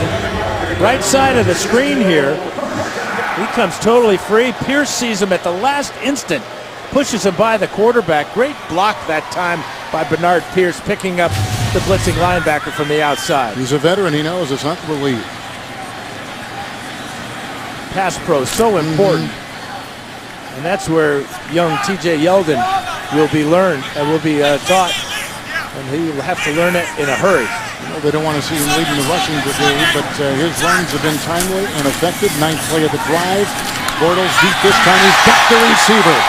Mercedes Lewis is having a good night on one side, but that's Nick Jacobs who comes up there. They got Julius Thomas.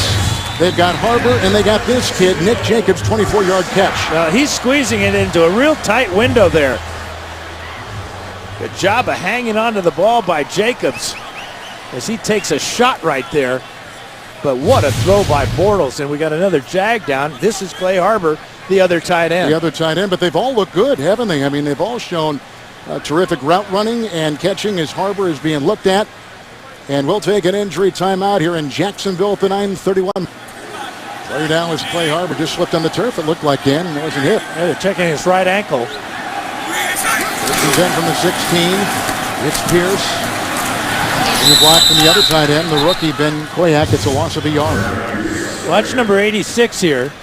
So he gets a contact and then just kind of rolls his ankle there at about the 32-yard line, his right ankle. Kind of looked like Jordy Nelson of Green Bay last week in Pittsburgh. I mean, some of these are non-contact injuries. Yeah, that was such a freak injury to Jordy Nelson. And we already showed Dante Fowler's freak injury. It happened in OTAs. Very innocent looking, but very dangerous. And second down 11. Bortles. Wobbly and incomplete. He may have been going for Tony Washington, who's out of Appalachian State. There he is on a cross. It'll be 3rd and 11. We've talked about Bortles rushing, gains of 10, 11, and 12, getting first downs. He did have the highest rushing average of any quarterback last season in the NFL. And we talked about his long runs. He had 7 runs of over 20 yards. It's starting to come down a little bit here now. That may have affected that last pass. Good point, 3rd and 11. 5 defensive backs. Good time. Deep throw. Smart overthrow. Double coverage in the back of the end zone, and he just let that one. He aimed that one for the first row of the seats. Looking for Allen Robinson. Yeah, Robinson. Watch the Lions come over here. Wilbur Quinn takes away the post route, and Bortles wisely throws it out of the back of the end zone. Brings out the field goal kicker. 35-yard try. This will come off the boot of Jason Myers. And against the Giants last week, had field goals of 49 and 38. He's out of Marist. And he will try a 35-yard field goal.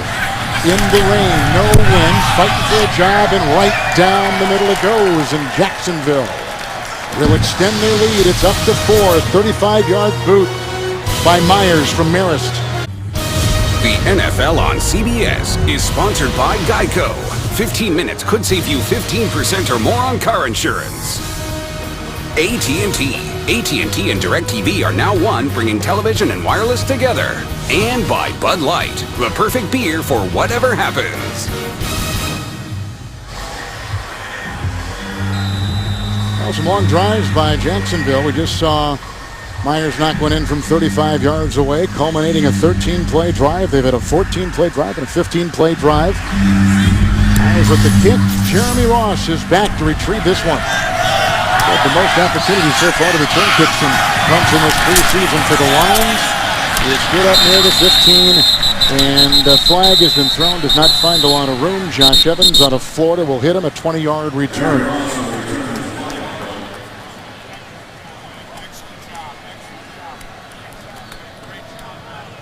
We're going to see a new quarterback, too, for the Lions. Red Hockley and his crew. Give us the call. During the return, illegal block in the back by the receiving team, number 26. Half the distance to the goal, first down. On the first special teams penalty of the night, and this fall, Academy Award winner Marcia Gay Harden stars in the new medical drama Code Black. It premieres Wednesday, September 30th only on CBS. New quarterback, Dan Orlovsky from UConn. He's a agent pickup from the Buccaneers a year ago. And here he is with his numbers from last season, 1st and 10. Good tackle made by Dan Skuda. They liked him as a linebacker with Cincinnati, liked him better when he was in San Francisco. He just threw that running back for a loss of 3 on the play, back to the 5.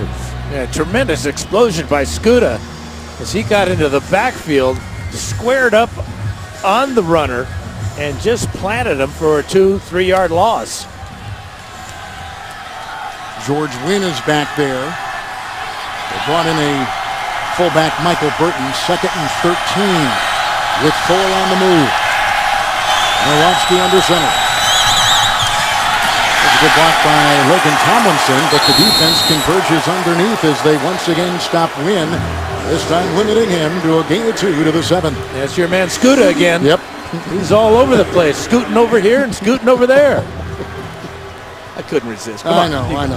He had 5 sacks last year for San Francisco, and with all the different things that have happened to that roster with the Niners, they did not want to see him leave. Yeah, they really don't want to see this type of performance out of him after what's going on in San Francisco, in their linebacking core especially. We see Clemens, number 91, led him in sacks on that defense for the Jaguars. Coming back and playing his first game, helping the pass rush. 3rd and 11, they need the 17. Here comes that rush, and there goes Orlovsky, and he's got the ball, and it's caught with a great leap by Fuller. Out of bounds on the trot, covered by the veteran Sergio Brown, who's played the last 3 seasons for the Colts. Well, ball thrown high, so Fuller has to go up in the air. Would have come down inbounds, but super play by Brown to just deliver him out of bounds, and he did not catch the ball anyway, didn't control it all the way to the ground. And good call by the officials. Sam Martin's going to punt. And the Jaguars have sent Rashad Green deep back. 3 and out. Into the rain. And Green gets it with a hang time of 4-9. There goes a flag, and he's past midfield. There's a tackle made by Whitehead, among others. Also hit out there by Stanford. 9-yard return, 51-yard punt with a look at Ed Hockey.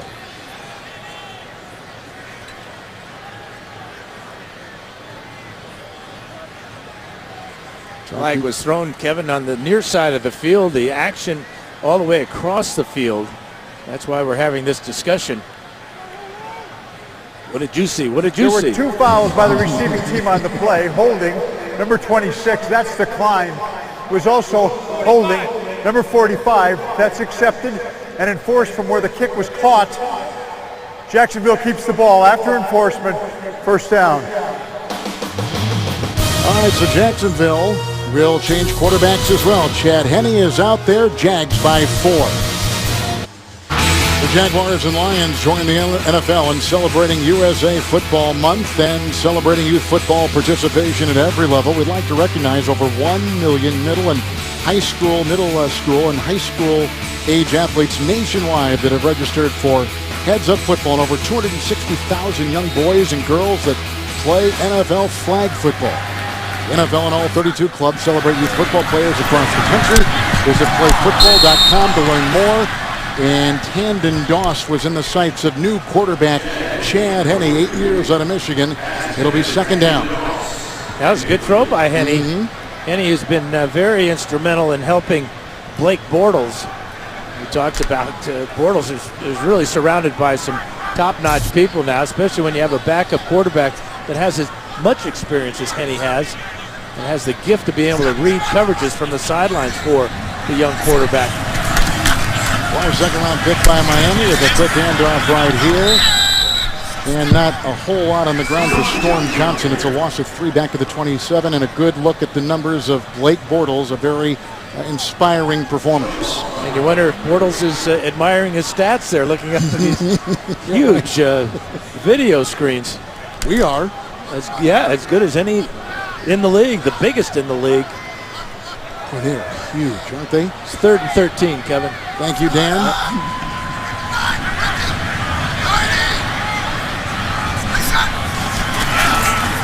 6 defensive backs for the Lions. Outside they go. That is caught by Walters. And then he is drilled by Abdul Kudus. Nice catch by Brian Walters. Good hands. He's had 2 very consistent preseason games so far. 20-yard pickup. He's out to the 50. Well, nobody ever questioned the arm strength of Chad Henne. Beautiful ball on the out route. You can see the ball is a little bit damp there. Walters had to catch it twice, but he did to get it out to midfield.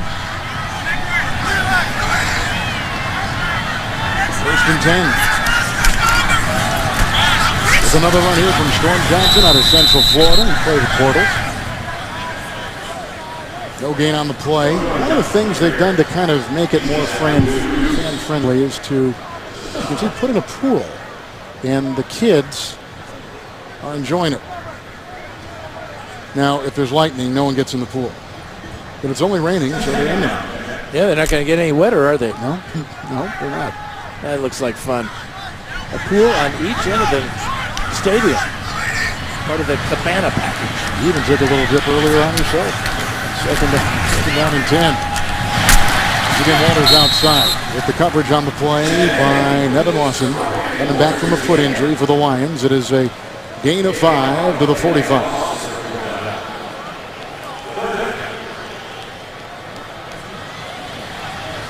We have a look at Calvin Johnson, who's got such a terrific resume from what he's done. 5 consecutive Pro Bowls, fewest games to 10,000 receiving yards in the history of pro football. He missed some games last year. Missed 3 games. He had an ankle and a hand injury. Flag is thrown on 3rd and 5, and he's got his receiver. And how about the ironic thing about the 3 games he missed? The Lions won all 3. Right. Tony Washington made the catch right there with another penalty flag thrown. Preston Butler was covering. Illegal formation offense, number 74, was too far back off the line. 5-yard penalty, repeat 3rd down. That is Sam Young, the backup left tackle. Here's what you're talking about, Dan, with and without Johnson a season ago. I mean, that's just remarkable, and that just shows you the leadership of Matthew Stafford. You see the passing yards just about the same, and the points up a little bit.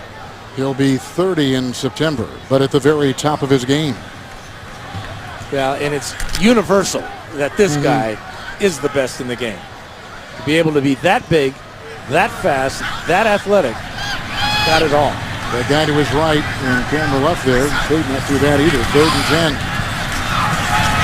Chad Henne looking up nicely. Good coverage by the linebacker, Tahir Whitehead. He led the team in tackles a season ago. Tahir from Temple and covered it well. He ran stride for stride with the tight end that time and reacted perfectly as the ball was coming in. Saw the receiver reach for the ball, and he stuck his right hand in the path of the ball. Well, deep back for the Lions to get this one is Jeremy Ross. He also returned the kickoff. Casey Redfern out of Wofford, a school in South Carolina, Spartanburg, South Carolina. He'll be doing the punting. First punt for Jacksonville tonight. Punch this on the toe to get a little back spin. It will be beautifully placed out near the 10. Good job for him trying to win a job, as are players all over the country.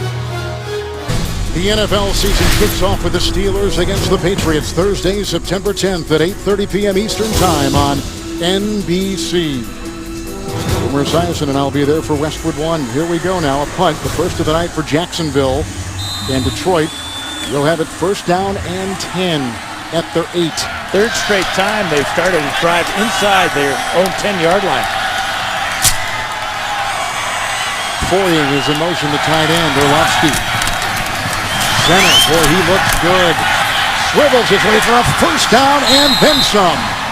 Tackled on the play by Jordan. Nice play. 21-yard pickup. Let's go downstairs to Evan Washburn. Kevin, thanks. Here with Matthew Stafford. Your last extended action of the preseason. How will you evaluate this game? It was good. Obviously we didn't start the way we wanted to. Didn't start fast enough. Had to punt the ball in the first couple series. Bounced back. Did a nice job. Got 2 touchdown drives together. But there's stuff we can work on. Fumbled exchange. Too many penalties. A lot of stuff to look at and get better. We spoke with you and Golden Tate and a couple of the guys last night. There seemed to be a confidence and excitement for this season. Obviously, 2nd year in the Joe Lombardi offense. Where's that confidence come from? On the offensive side of the ball, just the effort and work we put in practice. We see it every day. We were out here today with a couple guys, missing on offense and defense, and we practice against each other full steam, and we understand what we have. It's on us to go out there and prove it on Sundays, but we feel good about what we have. You wish this week 1 started next week? Yeah, absolutely. Always ready for the season. It's a fun time of year, though. Really appreciate the time. Thanks. You got it. Thank you. Lions with a hold on the offense. Here's a player that was in that wild card game. Dan, you and I did that. And they had a loss on a kind of controversial play, but he put the football down, didn't pick it up until well after the Super Bowl. Had to clear his mind, he said, after last season. Yeah, and I think the big thing about it is that the Lions have gone from a team hoping to win to expecting to win. We heard that echoed by a few of the players last night as we talked to them. That's an important jump. It's the best jump you can make. Orlovsky goes outside. He's got his tight end, Joseph Fourier, out of UCLA. Well, Matthew Stafford, in addition to kind of clearing his mind, also cleared the deck. He married his longtime girlfriend, Kelly Hall, in April in Atlanta. Shortly after video of the lavish ceremony came out, which you're looking at right now, it's like an event, Dan, you did not want to miss, including cameos by some notable Lion teammates. You know, there's a rule, and the rule is the quarterback always gets the pretty girl. There's another rule. Usually the bride pays. I think he probably paid for that. Second down 11. Bennett. And stood up and brought down by Breeze Jones out of Georgia. No gain on the play. But he was a Pro Bowl MVP last year, Stafford was. First time he had been to the Pro Bowl. He is the first Lion quarterback since Greg Landry in 1972 to make a Pro Bowl appearance for a Lion QB. Yeah, Greg Landry, one of the original mobile quarterbacks. Great running quarterback and obviously Pro Bowl worthy. Third down and 11 with Zenner in the backfield. Secondary numbering 5. Looks like they have offsides by Chris Smith.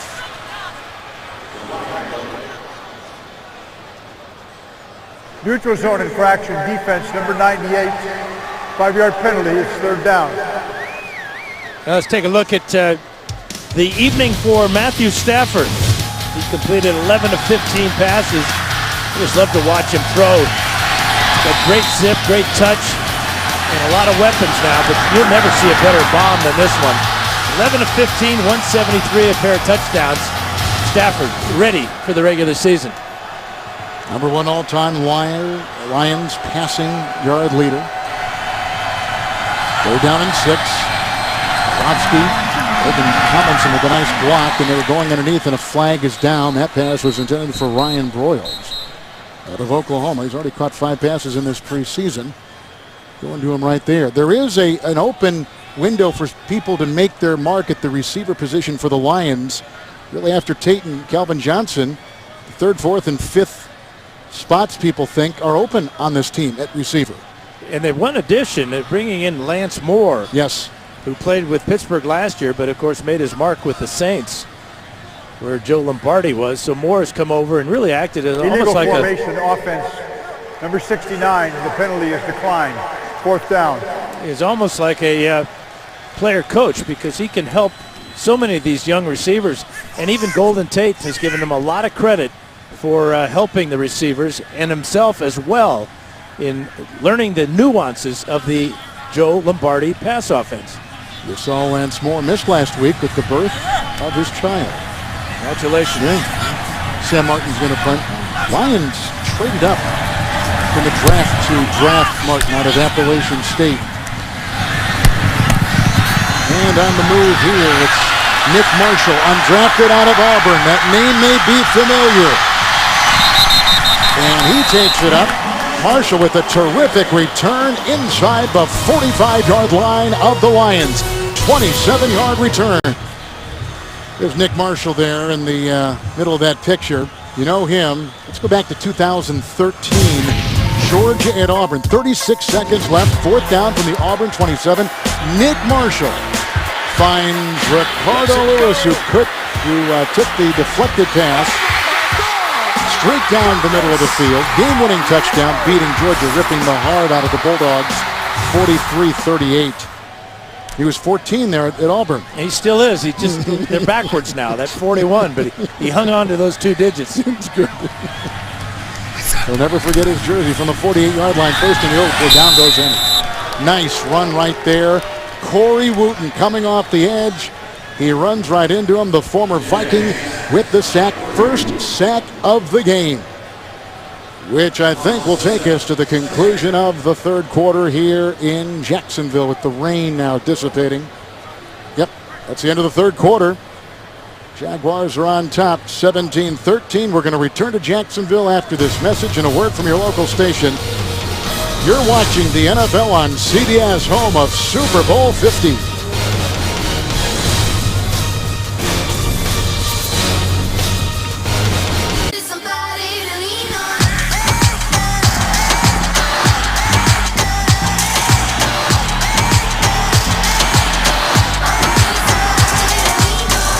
Dan, both offenses have got to be very pleased with what their respective quarterbacks did to begin this game in this very important dress rehearsal third preseason game. Yeah, I think both of them look like they're ready for the regular season. It'll be interesting to see if Gus Bradley decides to play Bortles next week or gives him that fourth game off. They got offsides here against the Lions. Good contact up there.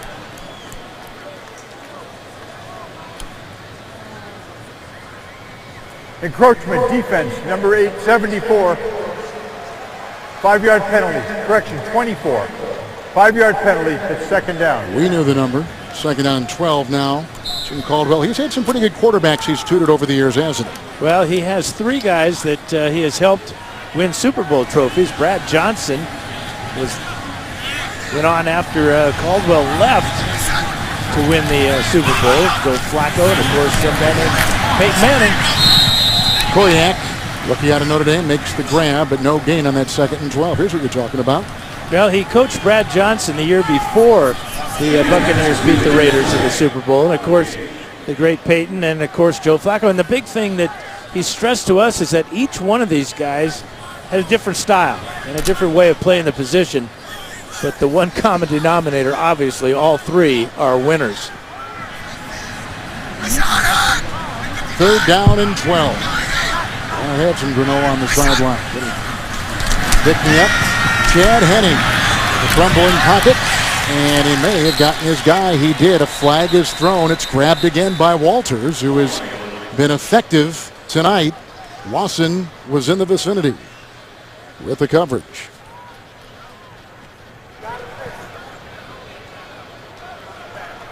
Before the pass was thrown, hold defense, number 29. It's a 5-yard penalty from the previous spot and an automatic first down. President Butler called for the penalty. But, you know, you have a backup quarterback working with a backup receiver. You know they work a lot in practice together. So Henne and Walter certainly have been on the same page here in the second half. It has been declined, the penalty. We mentioned this earlier, at least during the halftime, at the first big cut down, Dan, coming up Tuesday. Teams need to get down to 75. The next Saturday down to 53. Yeah, a real nervous time for a lot of these youngsters. Their dreams will end, but there is a chance for a lot of them if the development league ever gets rolling. Nickel secondary for the Lions in the backfield. Storm Johnson. It is a 1st and 10 for Chad Henne. Ooh, nice back shoulder throw. Good looking catch. Tandon Dawson, he dropped it incomplete. In this AFC South, the Jaguars have been kind of the mat, but they're trying to make a move. Well, the Colts are thinking of big things, and Ryan Hoyer will get the start for the Texans. And, of course, Marcus Mariota raising the hopes of the Tennessee Titans. And, of course, with the way that Blake Bortles is developing and with the young running back, T.J. Yeldon, a lot of optimism here in Jacksonville. Second down and 10 now. Henne, Storm Johnson. And then brought down on the play by Julian Stanford, who's out of Wagner. It's a gain of 5. Make it 6 on the catch and run. What about the division top to bottom? One of the, it doesn't seem to have a great deal of sexiness to it, but you know, that can change in 1 year's time. I'm not sure about your choice of words there to describe it. Well, that's the one you want. You wrote it right here. Say it's not a very sexy division. Okay, how about not the deepest division. 3rd and 4, Kevin. Yeah, okay, 3rd and 4. You got to be quicker. I was ready for you. I was buffering. Were you? 3rd down and 4. And he underneath. The catch by the tight end, Connor Hamlet out of Oregon State. Undrafted 14-yard catch and run. And he takes the ball to the 18 of the Lions with the first down. And the tackle made on the play by Abdul Kudus. And what a luxury that the Jaguars have to have a backup like Henne. Former starter, high draft pick. But he runs this offense as if he was still the starter. Hung in the pocket a long time that time before he found Hamlet. 9 tight end receptions tonight for the Jaguars. Good competition at that position. Indeed, yeah. 1st and 10. Chad Henne.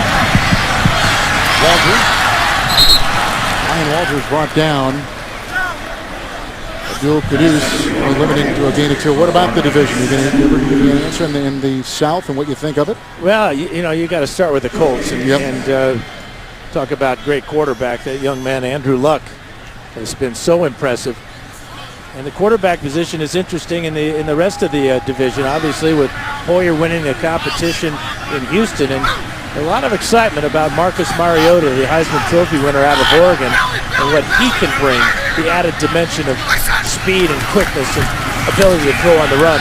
They swung a tackle over there to overload that side. Flag is thrown. Loss of a yard on the 2nd and 8, and the carry by Storm Johnson. Copeland was among a couple that made the stop. Brandon out of Penn. Holding offense, number 60. 10-yard penalty, repeat second down. A.J. Cann is the rookie, third-round pick out of South Carolina. But there are some divisions, Dan, in this league this year that are really good looking, that have got a lot, like the division the Lions find themselves in, for instance, in the NFC North. And with Jordy Nelson's injury for the Packers, kind of opened up the eyes of a few teams. Minnesota and Detroit obviously thinking about their chances. 11 wins last year for the Lions, and in all intents and purposes, they should have won that playoff game against Dallas. Second down, 18. Kenny, it's picked off on the play. Flag has been thrown. Abdul Quddus, who's a veteran in the NFL, who has played for New Orleans among others, is out of Fordham, made the grab at the flag back at the 17-yard line. Yeah, in the secondary, makes you think it might be holding or illegal contact against the Lions that might negate that interception.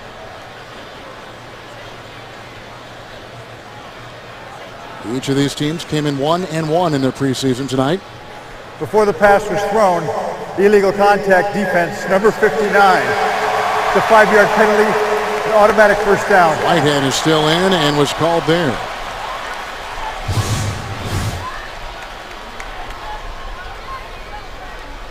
There's the hold right over the middle there. A little bit of contact down the field. But I think that in the third preseason game, there ought to be a rule in the fourth quarter. Yeah, what was that? Keep the flags in your pocket. Let's get out of here. We've had no takeaways tonight. Early in the fourth, it is a 1st and 10. Henny, and he's got his receiver, Walters, for a touchdown. Flag has been thrown. And this is coming back. Maybe holding. And it appears it's going to be on illegal hands Sam in Young. the face, offense number 69. 10-yard penalty, repeat first down. He's a veteran. Rather, it's Tyler Shatley. And he's not a veteran. Second-year player out of Clemson. It's one thing to get called for a penalty as an offensive lineman, but to negate 6 points, that ain't good. Well, this Jacksonville team has got a tough row coming up. They begin the season, Dan, 5 of their first 7 games against teams with a 500 record or better from last year. That's a tough way for a team that went 3-13 to start a new year. But I keep going back to the most important position on the field, and that's quarterback, and the development and maturity and improvement of Blake Bortles will give this Jacksonville team a fighting chance. 1st and 20. Here they come, rolling over him with another flag, and this sack was made by Jarrell Worthy, who was a high pick by Green Bay. He failed there. He's bounced around. Most recently with Kansas City. If they're going to call roughing the quarterback on this, it's probably because they took Henny all the way to the ground. Did he get him with the hand on the helmet? Personal foul, unnecessary roughness defense, number 62, piling on. 15-yard penalty from the dead ball spot. Phylon. Automatic first down. Roy Phylon from Louisville. Phylon with a pylon. Yeah, that's right.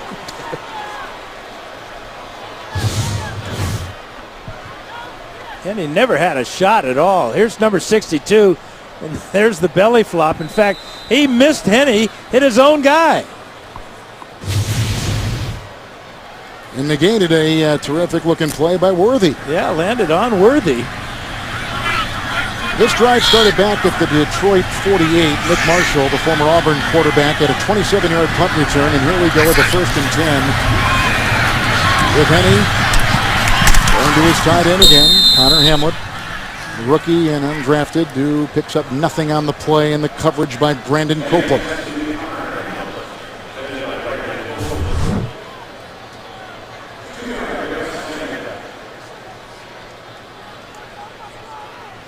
Rain now is stopped here in Jacksonville. They're not really sure if that tropical storm is going to make landfall before Monday, but they are braced as they usually are in the state of Florida. Tropical Storm Erica. 4-year starter at Michigan, Chad Henne. With a 2nd down and 8. Drops. They had 6 drops last week. They've had very few tonight. They've really increased the reception from the quarterback to the receivers, but that one was dropped by Hamlet, making it 3rd down and 8. Well, Hamlet had help dropping it. Isaiah Johnson with good timing. The rookie out of Georgia Tech arrived just as the ball did, not before, so it wasn't pass interference. It was perfect timing by Isaiah Johnson. Still amazed at Jacksonville on 3rd down tonight. High percentage. 13 of 16. 3rd down and 8. 5 drops tonight, though, for Jacksonville overall, as you see, into the end zone, and good cover. That is a flag. Way to go on Quandre Diggs out of Texas, a rookie and a 6th-round pick, as they were going in the end zone looking for Casey Kloss, who's out of Portland State. Kloss did a good job of fighting back through the defender. Defense, number 28. The ball is placed at the 1-yard line. 1st down.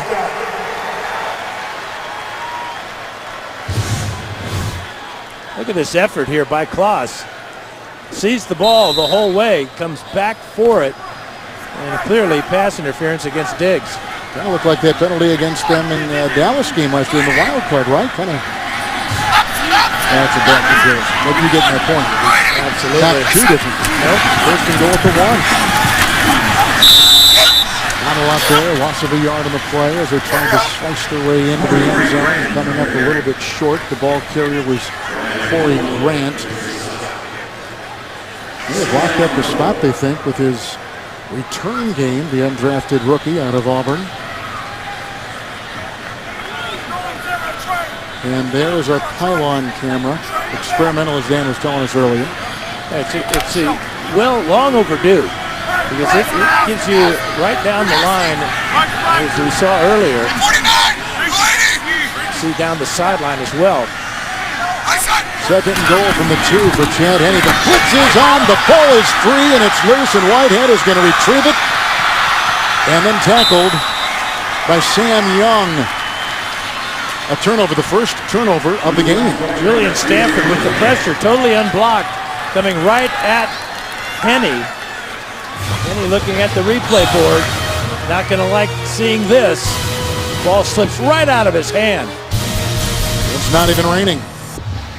September 13th, the NFL on CBS kicks off the regular season with doubleheader action featuring the Ravens against the Broncos. It all starts with a team that'll take you all the way to Super Bowl 50. JB, Tony, Bart, Coach, and Boomer on the NFL Today, presented by Southwest Airlines. Right here on CBS Sports. And we cannot wait. 1st down and 10 after the fumble by the quarterback, Chad Henne. The quarterback, not a question in Detroit. Orlovsky will be the guy. George Wynn reversing field, and then brought down by a couple, including Jeremy Harris. A nice reversal and a pickup of 8 on the play. Yeah, Julian Stanford, number 49 here. Watch him come right up the middle, totally unblocked. And he just loses a grip on the ball.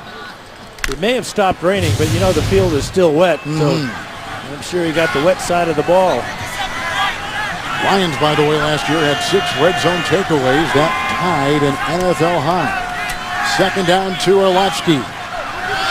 Putting some air into that one. It's incomplete, looking for Andrew Peacock out of Appalachian State.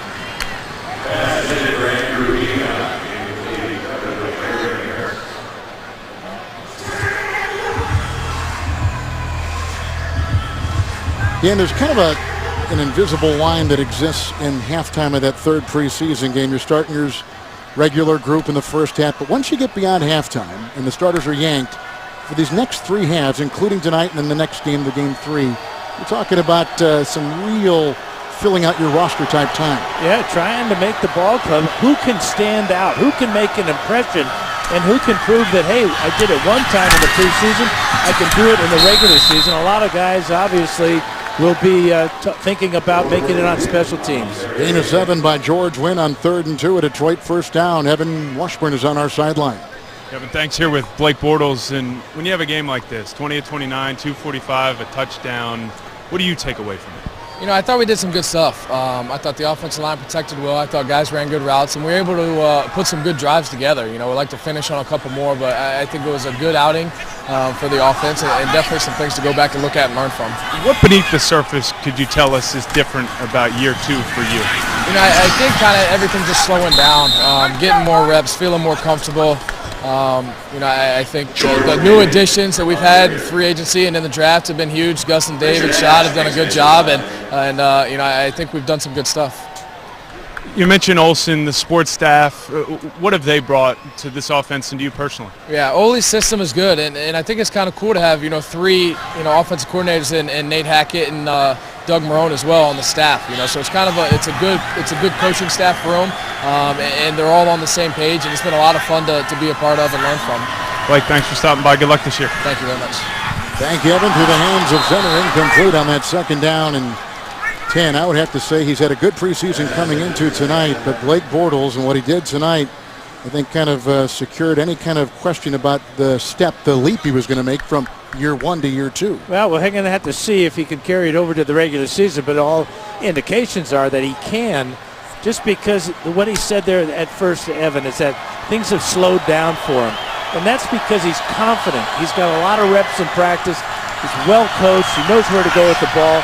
And if he gets time to throw, he can take advantage of the weapons that he has. Watsky on 3rd and 10. He's got his receiver downfield. Tandon Doss. Or maybe Jeremy Ross. Excuse me. Jeremy Ross will catch that one. A 34-yard pickup by Jeremy Ross, who makes his 5th preseason catch. Well, a good job at just getting away from the bump at the line of scrimmage by Ross. That got him down the field, and the perfectly delivered ball by Orlovsky. Desmond Martin having trouble staying up with the receiver, Jeremy Ross. 3 years out of Cal and maybe the number 3 receiver. Had 4 receptions last week against the Redskins. First down and 10 on that completion of 34 yards. Jenner with the block. Incomplete as they were looking upfield for Iguanagu, and a flag thrown on the play. I think maybe Zenner was holding as he was blocking in the backfield. Number 41. Yep. By a 10-yard penalty. Repeat first down. Really the only negative play so far for Zenner. He was just outmatched there that time, and that's what you worry about. Pass protection by a rookie. I mentioned before, this is year 2 of this offense for the Lions under offensive coordinator Joe Lombardi.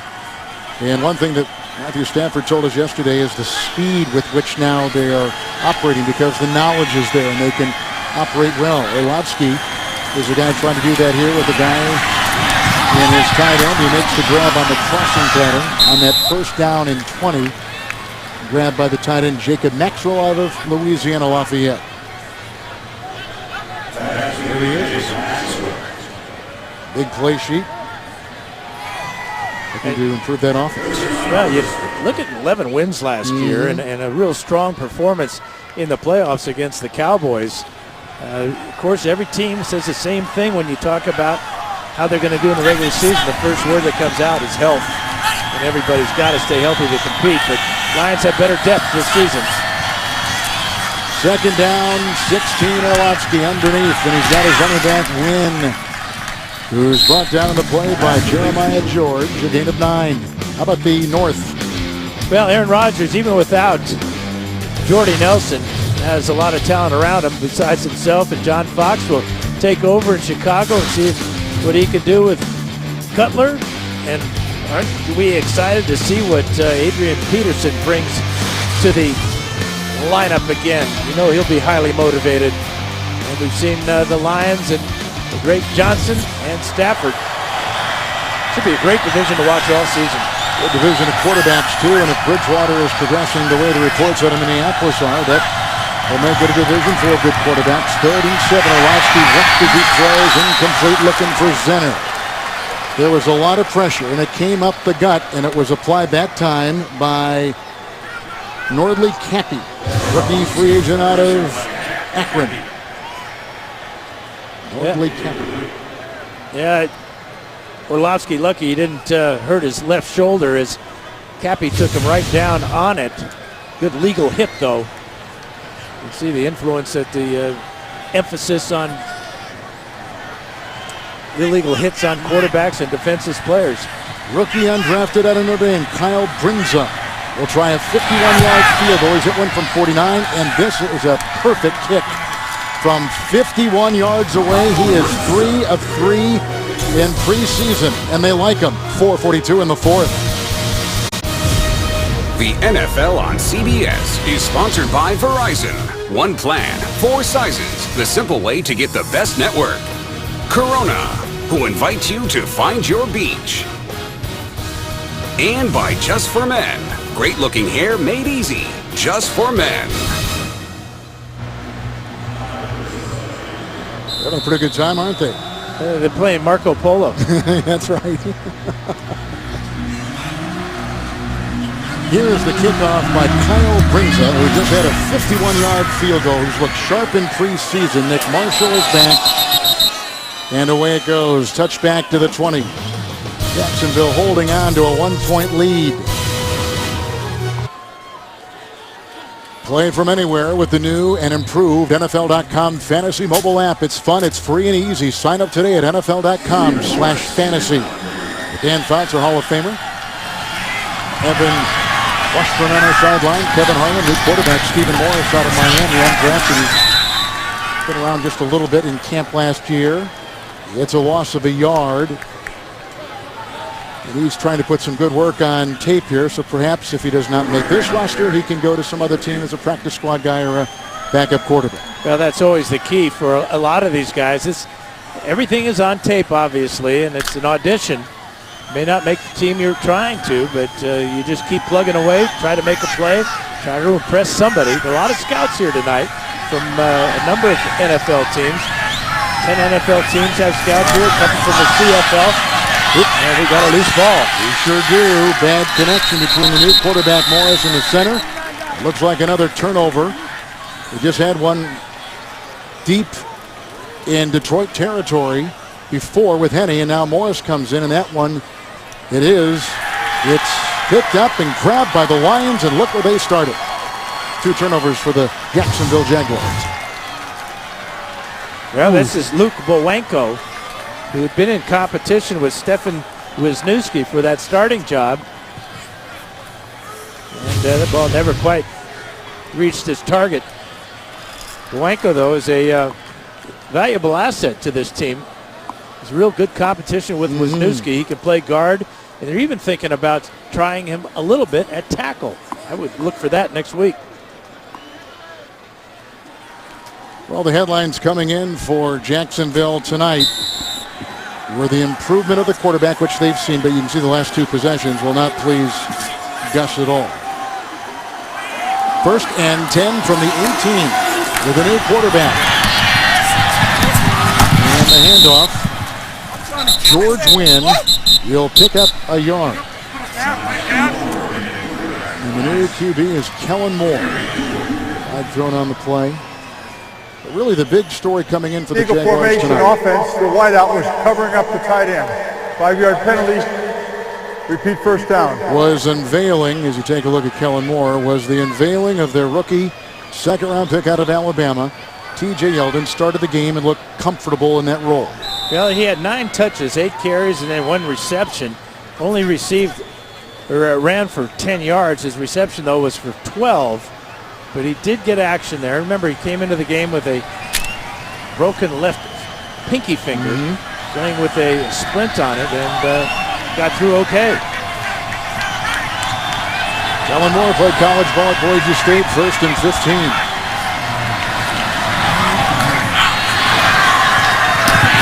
Going outside, he's looking for Vernon Johnson.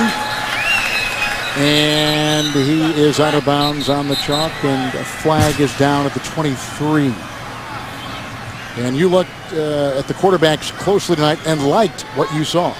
Oh, out of both quarterbacks, Matthew Stafford. Offside defense, number 96, 5-yard penalty. It's first down. We all know what Stafford can do, and those numbers are without Calvin Johnson and without Julius Thomas. And of course, Bortles just outstanding, and the pass protection for Bortles was perfect. No sacks in those 29 throws. It is 1st and 10 from the 18. Kellen Moore has been 50% complete through the air in the preseason. Good move by Zenner. And a nice open field tackle right there, too, by Nick Marshall. It's a gain of 5. He's down to about the 13. Zenner showing really good quickness. I agree. You've seen the speed, but it's a quick feed here. As he cuts up inside, broke one tackle, and then was drilled. 6 carries so far tonight for 81 yards. And he had that big run in the third quarter that got the Lions out of the back of their own field and out to midfield, all the way out to the 50-yard line.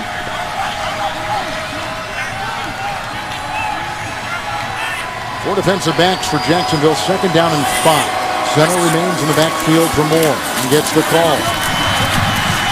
Goes in there, and then he's brought down to the play by Cappy.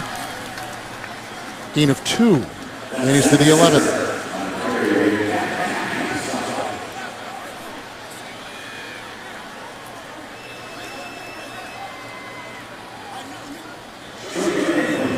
Well, we've seen, Dan, with starting quarterbacks going down in the league, these backup quarterbacks, and there is a market for them. And if you're a contending team like the Lions, you've got to have one. You've just got to. And they have the luxury of Orlovsky, a 10-year veteran.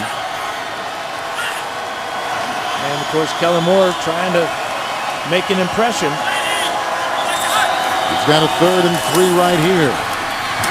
And that was reeled in by Ross. Hard catch. Makes the grab, brought down by Reynolds. It's a pickup of 6. He's down to the 6, and he's got the first down. Really good catch, too, by Ross. Ball thrown behind him. He snagged it, though. We've reached the 2-minute warning in Jacksonville with the Jags by 1. Tomorrow night, the NFL preseason action continues here on CBS when Russell Wilson and the Seahawks take on Phillip Rivers and the Chargers right here on the home of Super Bowl 50, CBS Sports. CBS, as we mentioned earlier, broadcast the first Super Bowl. CBS actually was the first network contract signed by the NFL in 1961, and that's when they began revenue sharing at the behest of Pete Rozelle. But CBS was there in the beginning, and they'll take you in this very unique 50th anniversary. As you can see, the 50 in every stadium, every game will be in gold. In fact, you're going to see that gold on the NFL shield and throughout the year to celebrate this very historic season. CBS privileged to bring you all the important plays. It was the 1st and goal at the 6 with a run by George Wynn, trying to carve his way, picks up 3, down to the 3. Timeout taken. Calvin Johnson didn't play tonight, and we knew he wasn't going to have a healthy scratch. He wanted to play, but is not. But the guy has put his name on the record books and continues under a full moon here now in Jacksonville, watching as we all are. 2 timeouts remaining for the Jaguars, 3 timeouts remaining for Detroit. So Jacksonville took that last timeout. 2nd down and goal with the ball at the 3. Teaching moment for a young group out there right now for both sides. Yeah, we'll see what Kellen Moore can do. Good mobility. Remember, he's a left-hander, so watch for him maybe to roll out to the left side. Fourier's in motion. 2nd goal at the 3. Zenner. And, oh, what great running. Picks up 3. And they call the touchdown. Boy, that was about as impressive a run, and only 3 yards to get in, about as impressive as we've seen all night. Well, and the offensive line really helped shove him into the end zone, too. but he stayed on his feet, kept driving, and allowed his offensive line to give him that extra shove here. Look at everybody in blue push Zenner into the end zone. That's great teamwork here. Good vision, too, to cut it back right here over the right side. He gets stood up, and yet, with all that beef, pushed into the end zone. They're going to go for 2. They've got the lead right now of 5. And let's see how the quarterback, Kellen Moore, orchestrates this. T.J. Jones in motion for 13. Incomplete for Andrew Peacock.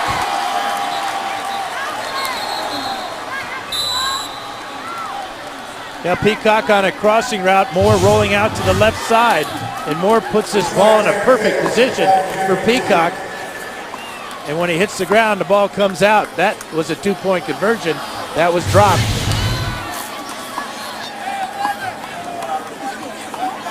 So it remains 22-17 Detroit with 1:41 to go. Jaguars with 2 timeouts, as we mentioned.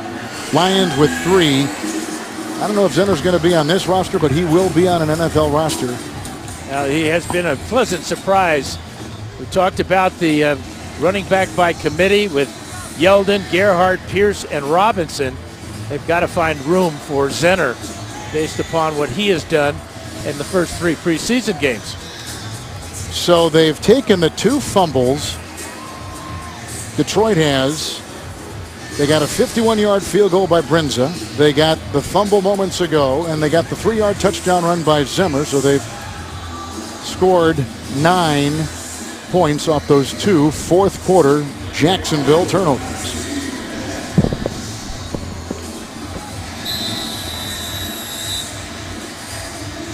And what Brinza gives the Alliance is not only great power, but great hang time on his kickoffs. Campbell is deep back, and that sails over his head, touchback to the 20. Well, the awards banquet for longtime Green Bay Packers historian and publicity director Lee Remmel was this past Wednesday in Wisconsin. Among the award recipients, our very own Kevin Harlan. Kevin, you were honored for your contributions in sports broadcasting. The banquet benefits UW Green Bay and St. Norbert College athletics while offering scholarships to local collegiate and high school students. Congratulations, my friend. Well, thank you. Surprised me. This is your life. It was a wonderful night. You know, people that know Lee Remmel, the late Lee Remmel, who just passed away, he was 90. As they go outside on this 1st and 10, with the catch made on the play by Koyak. Lee he covered Lombardi. He covered Lambeau. He covered Starr and Favre. He joined the organization. Over 60 years he was a part of the Green Bay community, writing for the Press-Gazette and then working for the Packers as their media relations director. And everybody in the NFL knew him and loved him. The catch outside made here by Walters on a pickup of 5. Then they do get the first down to the 32. Always a treat to go into Lambeau and go into his office. It was. And just listen to the stories. I mean, the history of the Packers. I grew up hating the Packers because I was a 49er fan. Well, Bart Starr and the great Horning and Taylor. You can name all the Hall of Famers, couldn't you? I could. People don't realize you and I were ball boys for our childhood teams. There's a long pass downfield, broken up and incomplete, looking for Walters. Nice coverage downfield, and it was Isaiah Johnson out of Georgia Tech, an undrafted rookie, who was over there amongst the Lions defending. But you were a ball boy for the 49ers. I was a ball boy growing up for the Packers. Yeah, then I played a little ball too after that. You did play a little bit, didn't you? But you went right into broadcasting, and that's why you got this award. Congratulations. I was wasting my time, wasn't I? And here I thought you were reading the promo. Thanks to Mark Wolf and Mr. Fishman downstairs. 2nd down and 10. Oh, there's more pressure, and there goes a flag. I guess you did do pretty good getting into the Hall of Fame. It was a pretty good story for you. And people don't realize maybe too that personal foul, face mask, defense, the 15-yard penalty enforced from the previous spot. 1st down. Wooten coming in. Yeah, Wooten's going to watch his hand go right to the face mask of young Stephen Morris. Your dad, who I know is watching in San Francisco tonight, he was a longtime 49er broadcaster. Thus, no surprise that you got into broadcasting after your Hall of Fame career. Yeah, I got into a few free games thanks to Bob I bet Fouts. you did. Yeah. And he had one of the great nicknames for a broadcaster, the Red Dog. Oh, I like that. Because he used to sit in on the coaches' meetings and with Red Hickey, and Red Hickey told him when they blitz, they call it the Red Dog. Corey Grant. Nice catch and run by Grant, 19-yard pickup. He's out of Auburn. He's been featured in the return game. Looks like he's carving his way maybe to get some time in the backfield too. Good run, first down, Jacksonville 34, Detroit. Well, now that you're seeing just how important that drop 2-point conversion was moments ago, because Jags are now in striking distance and trailing by just 5. First and 10 for Morris. Ooh, what a hit. That was Whitehead, 59, who delivered the goods on that one. Incomplete pass. Yeah, ball just a little bit too hot to handle there. And then the big hit comes from Whitehead. Whitehead, a starter, still in the game. How about that? Yeah. We don't have many of them. In fact, I'm looking right now. He may be the lone starter, regular starter, who is still in there. Second down and 10. Jacksonville, 2 timeouts. Young with the block at the left tackle. Morris going deep and incomplete. Nice coverage on the play by Stanford as they were going for the receiver, Casey Kloss. Yeah, you couldn't cover a wide receiver on a deep ball any better than R.J. Stanford did on this one. Running stride for stride. He gave him a lot of cushion and then just kind of shields him away from the ball. In fact, Kloss could have been called for grabbing the back of Stanford's jersey. Stanford could have intercepted that ball if Kloss did not grab his jersey. They're down in 10, 6 in the secondary for the Lions. Underneath right here, they find Tony Washington. Spins around, brought down by Diggs, picks up 7, takes it as far as the 27, a timeout, Jacksonville with 1 remaining.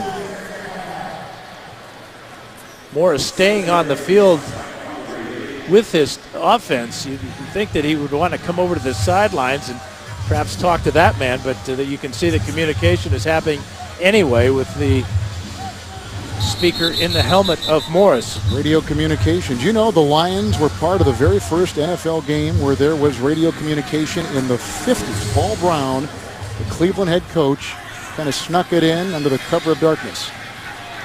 And that was in 1956 in a preseason game. And Burt Bell, the commissioner, outlawed it after that. 4th down and 3.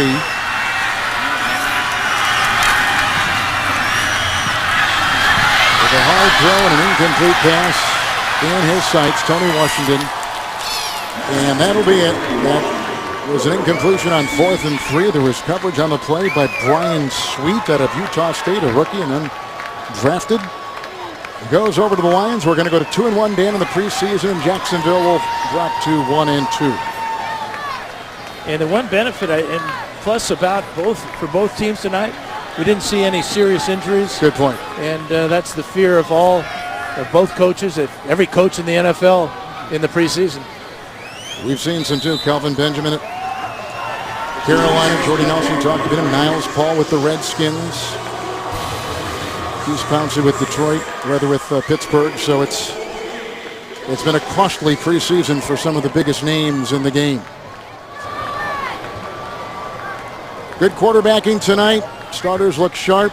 Teams look to be prepared and ready to go as the 2015 season is just a couple weeks away. First cut coming up Tuesday, getting down to 75. Lions win it 22-17. For Dan Fouts and Evan Washburn, Kevin Harlan saying so long from Jacksonville, Florida. You're watching the NFL on CBS, the home of Super Bowl 50.